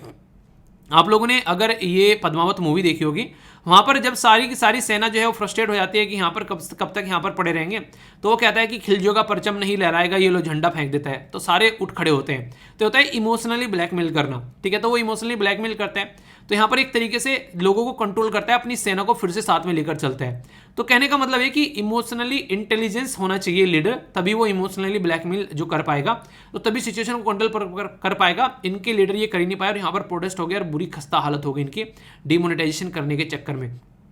अभी फिलहाल जो है आप लोगों ने देखा होगा, एक इंसान को एक इंसान पीट दे, और ऐसे समझो, ए इंसान ए है, ये इंसान बी है, ये इंसान सी है, ये ए ने बी को पीटा, ए ने सी को पीटा, तो ये दोनों दोस्त बन जाएंगे, ठीक है। हमको दोनों को पीटा, अब हम दोनों इसको पीटेंगे चल के। सेम काम हो रहा है वेनेजुला का और ईरान का। USA ने दोनों को पीटा, ठीक है। अब ये दोनों आपस में मिल गए, और ये 20 साल ईयर का एग्रीमेंट यहाँ पर साइन कर रहे हैं। काफ़ी बड़े एग्रीमेंट में दोनों देश जा रहे हैं यहाँ पर, ठीक है। तो अभी यहाँ पर ये देखने को मिलेगी कंडीशन, क्योंकि USA के सैंक्शन लगे हुए हैं दोनों के ऊपर दबाकर, उन्हें कहते हैं एक तरीके से सप्रेस करने के लिए पूरा अच्छे से, बिल्कुल। तो वो वाली चीज़ देखने को मिलेगी। तो इंटरव्यू में यहाँ पर अभी बताया जा रहा है कि मिलकर काम करेंगे तेहरान और जो बेसिकली वेनेजुला है। तो देखते हैं किस तरीके से चीज़ों को यहाँ पर लेकर चल पाएंगे। दोनों ही कंट्री जो है वो ऑयल रिच कंट्री है। इंडिया दोनों ही कंट्री से यहाँ पर काफ़ी ज़्यादा ऑयल जो है वो खरीदता था, पर लेकिन USA के प्रेशर में आकर काफ़ी ज़्यादा कम हो गया। पर लेकिन ये ऑल्टरनेटिव है आज के डेट में। अब इंडिया जो है वो एक तरीके से खुलकर सामने आने लगा है कई सारी चीज़ों में। मतलब अभी वेस्ट ने बोला कि तुम रशिया से सामान खरीदना बंद कर दो। बे यार, तुम खुद वहाँ से गैस खरीद रहे हो, खुद तेल खरीद रहे हो, हमको बोल रहे हो खरीदना बंद कर दो। मतलब कुछ भी मतलब तो ये सारी चीज़ें गलत हैं। तो इसके ऊपर यहाँ पर काम किया जा रहा है, तो सिचुएशन को कंट्रोल करने की कोशिश की जा रही है, ठीक है। तो अभी ये काफ़ी बड़ा मुद्दा है जिसके बारे में आप लोग समझ सकते हैं। इसी के साथ में यहाँ पर ऑस्ट्रेलिया के जो प्राइम मिनिस्टर हैं वो एग्री हो गए हैं पे करने के लिए फ्रांस को। जो भी अभी यहाँ पर क्या होता है मैं आप लोगों को बताता हूँ। AUKUS AUKUS, ठीक है। ये क्या था यहाँ पर, AU से ऑस्ट्रेलिया, ठीक है, नहीं A से ऑस्ट्रेलिया, UK से UK, ठीक है, और US से USA, तो इस तरीके से कंफ्यूज नहीं होना है, ठीक है। तो ये ओकस करके एक ग्रुप बनाया गया। इस ग्रुप में क्या था कि ऑस्ट्रेलिया को UK और US से जो है वो न्यूक्लियर सबमरीन प्रोवाइड कराएंगे। न्यूक्लियर सबमरीन मतलब पनडुब्बी, और वो भी न्यूक्लियर ईंधन से चलने वाली। आप लोग बोलेंगे मतलब क्या इसका, इसका मतलब यह कि न्यूक्लियर ईंधन से चलने वाली पनडुब्बी ऐसी है कि न्यूक्लियर एक ऐसा ईंधन है कि पनडुब्बी अगर जमीन नहीं मतलब समुद्र पानी के अंदर उतार दी तो उसको ऊपर लाने की जरूरत नहीं पड़ेगी, ठीक है। अगर डीजल से वगैरह से इन सब से चलाते हैं तो फिर उसको ऊपर लाने की जरूरत पड़ती है, मतलब एक तरीके से ना धुआं निकल रहा है वो सब चीजें। यहाँ पर ये इसकी रिक्वायरमेंट आप लोगों को देखने को नहीं मिलेगी। तो ऑस्ट्रेलिया ने बोला चाइना जो है बदतमीजी काट रहा है तो हमको न्यूक्लियर सबमरीन चाहिए, ठीक है। उन्होंने फ्रांस के साथ में साइन कर रखी थी डील। फ्रांस ने बोला दे देंगे यार 2-4 साल में, खाते घुमाते हैं। अभी ऑस्ट्रेलिया जो है वो बोलने लगा नहीं 2-4 साल में नहीं, हमको अभी चाहिए। फ्रांस बोला अभी तो ना हो पाएगा। ऑस्ट्रेलिया ने बोला ठीक है आथू, हम तेरे साथ डील करते ही नहीं, हम डील करेंगे यूएसए और बेसिकली यूके के साथ में। तो यूएसए और यूके के साथ में, बेसिकली यूके के साथ में डील की गई और यूएसए सपोर्ट प्रोवाइड करा रहा है। तो यहाँ से इन्होंने एक ग्रुप बनाया गया कि एक सिक्योरिटी प्रोवाइड करानी है यहाँ पर, और ये इस रीजन की बात की जा रही है, इंडो पैसिफिक रीजन। अगर बात करें क्वाड ग्रुप के बारे में तो क्वाड ग्रुप में आप लोगों को ऑस्ट्रेलिया यहाँ पर साथ में खड़ा हुआ नजर आता है। एक टाइम ऐसा था ऑस्ट्रेलिया छोड़कर भाग जाता था, क्यों? क्योंकि चाइना बोल रहा है चाइना मेरी पिटाई करेगा और चाइना मेरी पिटाई करेगा और चाइना के साथ में रिलेशन बिगड़ जाएंगे, तो मैं यहाँ से भाग रहा हूँ, ठीक है। वो सारा माहौल था, लेकिन अभी वो सारा माहौल यहाँ पर चेंज हो चुका है। अब यहाँ पर ये अपने डिसीजन खुद ले पा रहे हैं, हालांकि प्राइम मिनिस्टर चेंज हुए हैं अभी यहाँ पर, ठीक है। नए प्राइम मिनिस्टर कौन आया ऑस्ट्रेलिया के, बताना जरा अभी यहाँ पर। और ऐसे ऐसे क्वेश्चन भी आप लोगों से यूपीएससी में पूछे गए हैं, एनडीए शेडीएस आप लोगों से ऐसे क्वेश्चन पूछे जाते हैं, तो ये मत सोचना कि ऐसे क्वेश्चन भी आते हैं। क्या आते हैं भाई साहब, आते हैं। आप लोग देखो तो सही जाकर, एक ये इस तरीके के क्वेश्चन जब बनते हैं फिर बोलते हो कहाँ से क्वेश्चन बन गया, तो ये चीज़ें छोटी छोटी हैं, पता होना चाहिए, ठीक है। तो अभी ये मुद्दा ये है कि यहाँ पर जो भी यहाँ पर इनको नुकसान हो उसकी भरपाई करने की बात की गई ऑस्ट्रेलिया के द्वारा कि ठीक है फ्रांस यार तू गुस्सा मत हो, तेरे साथ डील थी, हमने डील ब्रेक कर दी, तो हम तुझे थोड़ी सी भरपाई करेंगे। तो उसी को लेकर चीज़ों को नॉर्मल करने की बात की जा रही है। तो एग्री हो गया फ्रांस पे, जो बेसिकली ऑस्ट्रेलिया पीएम एग्री हो गए टू पे फ्रांस, जो एंड्स करने के लिए जो सबमेरीन जो पैक्ट इनका जो साइन किया गया था, ठीक है। तो उसके चलते तो उसी को अभी यहाँ पर मतलब एक तरीके से वही हो गया, पहले सामने वाले को तमाचे मार दो और फिर बोलो कि यार गलती हो गई, ठीक है, शांत हो जाओ, गुस्सा मत हो, तो वो वाली चीज़ें। फ्रांस इतना गुस्सा होता है उस टाइम पर जिसकी कुछ हद नहीं है, पर लेकिन वही है, अब चीज़ों को नॉर्मल करने की कोशिश यहाँ पर की जा रही है, ठीक है। तो ये पूरा मुद्दा मैंने आप लोगों को बता दिया, AUKUS, ठीक है। तो ये याद रखिएगा। चाइना जो है वो बेसिकली इंडो पैसिफिक को लेकर काफ़ी सारी बातें यहाँ पर निकल कर आती है। तो चाइना ने थ्रेटन किया इंडो पैसिफिक सिक्योरिटी के बारे में बातें करें। ऑस्ट्रेलिया बोल रहा है कि जो यूएससी पॉलिसी है वो अभी चेंज नहीं हुई है, बट बीजिंग जो है वो एक अलग ही लेवल पर यहाँ पर मिलिट्री प्रोवोकेशन लेकर चला है। क्यों? क्योंकि बीजिंग जल्दी ही चाह रहा है कि वो ताइवान को अपने कंट्रोल में ले ले, और ताइवान को अगर वो अपने कंट्रोल में लेता है तो यहाँ पर अभी मुद्दा ये आ चुका है कि बीजिंग यानी कि चाइना बोल रहा है कि ताइवान को अपने कंट्रोल में ले लेगा। यूएसए बोल रहा है कि तू कंट्रोल में लेके दिखा, मैंने तेरे को सुधार देना है, ठीक है। चाइना बोल रहा है कि तू जब तक मुझे सुधारने आएगा तब तक तो मैं इसको अपने अंदर खाकर, और उन्हें कहता है कि हजम कर जाऊंगा। तो दोनों के बीच में काफी बड़ी रस्साकसी इन मुद्दों को लेकर अभी यहाँ पर हो गई है। तो अभी देखते हैं सोल्यूशन क्या निकल कर आता है। प्रेजेंट टाइम पर तो अभी मुद्दा ये है कि अभी दिख नहीं रहा है कोई सोल्यूशन निकलता हुआ। पता चला यूक्रेन और रसिया वाला मुद्दा जो है वो चाइना और ताइवान वाला मुद्दा यहाँ पर बन गया एक अलग ही लेवल पर। देखिए अभी फिलहाल देख रहा हूँ ना दुनिया को, अगर दुनिया का एंगल आप लोग देखोगे कहाँ पर दिक्कत नहीं है आज के डेट में। अफ्रीका में कई सारे देशों में दिक्कत चल रही है, यहाँ पर आप लोगों को दिक्कत देखने को ही मिलेगी। ये रसिया और यूक्रेन वाला मुद्दा बन गया, अफगानिस्तान पाकिस्तान वाला मुद्दा, इधर म्यांमार वाला दिक्कत, ठीक है। साउथ कोरिया नॉर्थ कोरिया में दिक्कत यहाँ पर रहती है। अभी ये सारा दुनिया में सबसे ज़्यादा अनप्रेडिक्टेबिलिटी अभी निकल कर आ रही है और अनस्टेबिलिटी यहाँ पर क्रिएट कर रही है। ये अनप्रेडिक्टेबिलिटी पता नहीं है कोई किसका कितना अच्छा दोस्त है और जरा सी देर में दुश्मन बनकर बैठ गया।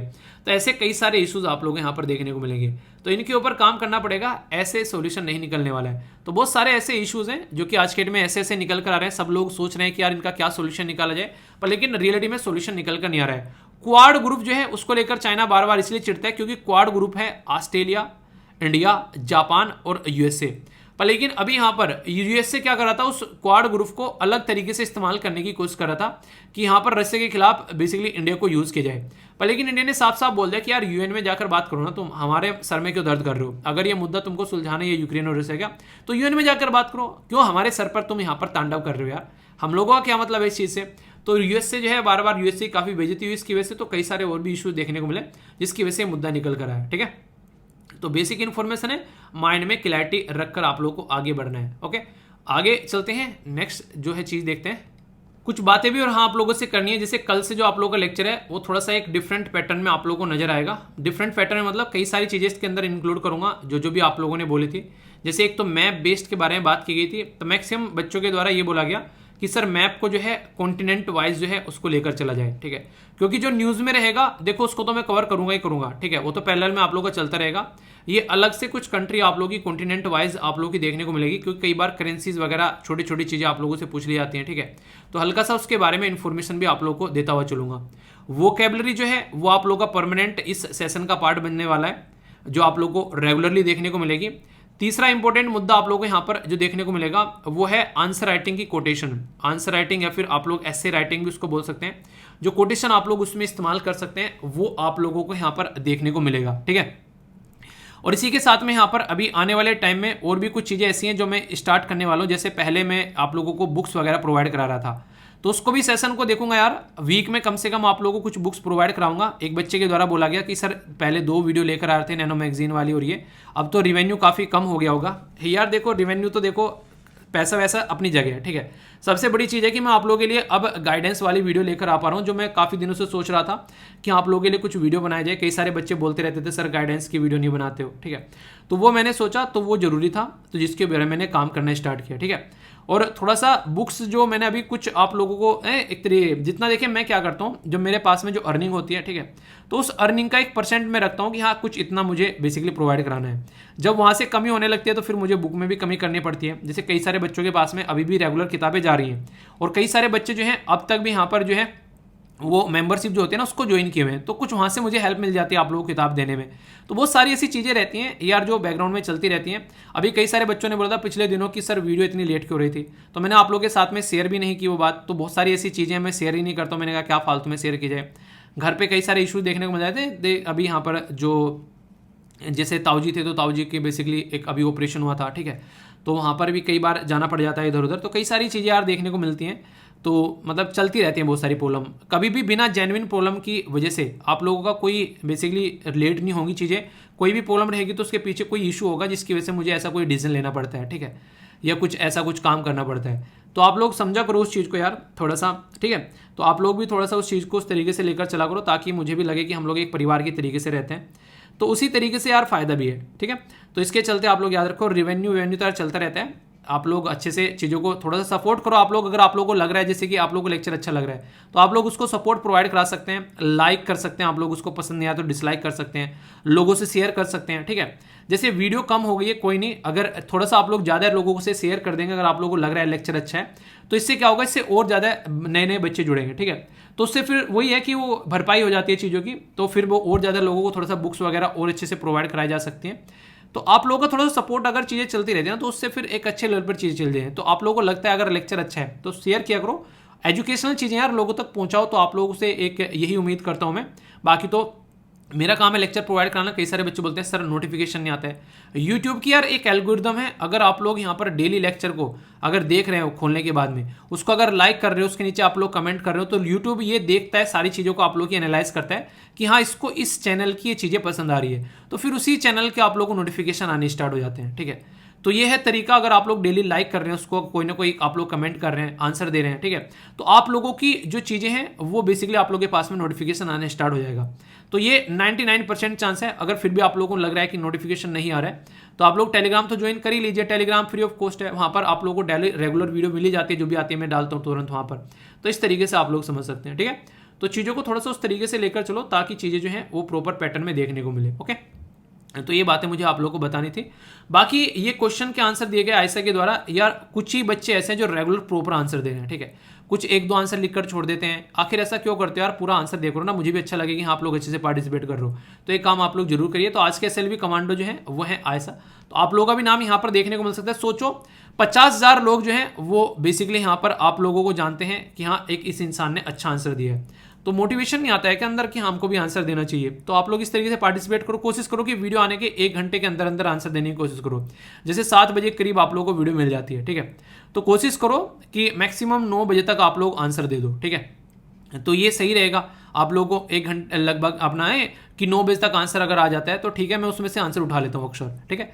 तो ये काम आप लोग कर सकते हैं। बाकी अपना फीडबैक जरूर देना, वीडियो को लाइक या डिसलाइक करके, और क्या क्या डिस्कस किया वो आप लोग जरूर देखना, और PDF टेलीग्राम से जाकर डाउनलोड कर लेना, और इसी तरीके से अपनी लाइफ को एंजॉय करते रहिए। तो नेक्स्ट वीडियो मिलता हूँ, तब तक के लिए बड़ों को नमस्ते, छोटों को प्यार, छोटी सी लाइफ एंजॉय करा। मिलता हूँ नेक्स्ट वीडियो में, तब तक के लिए जय हिंद। और हाँ, रिकॉल जरूर करना, ठीक है। दिल पर हाथ रखकर बोलो, करोगे ना? हाँ, करना है।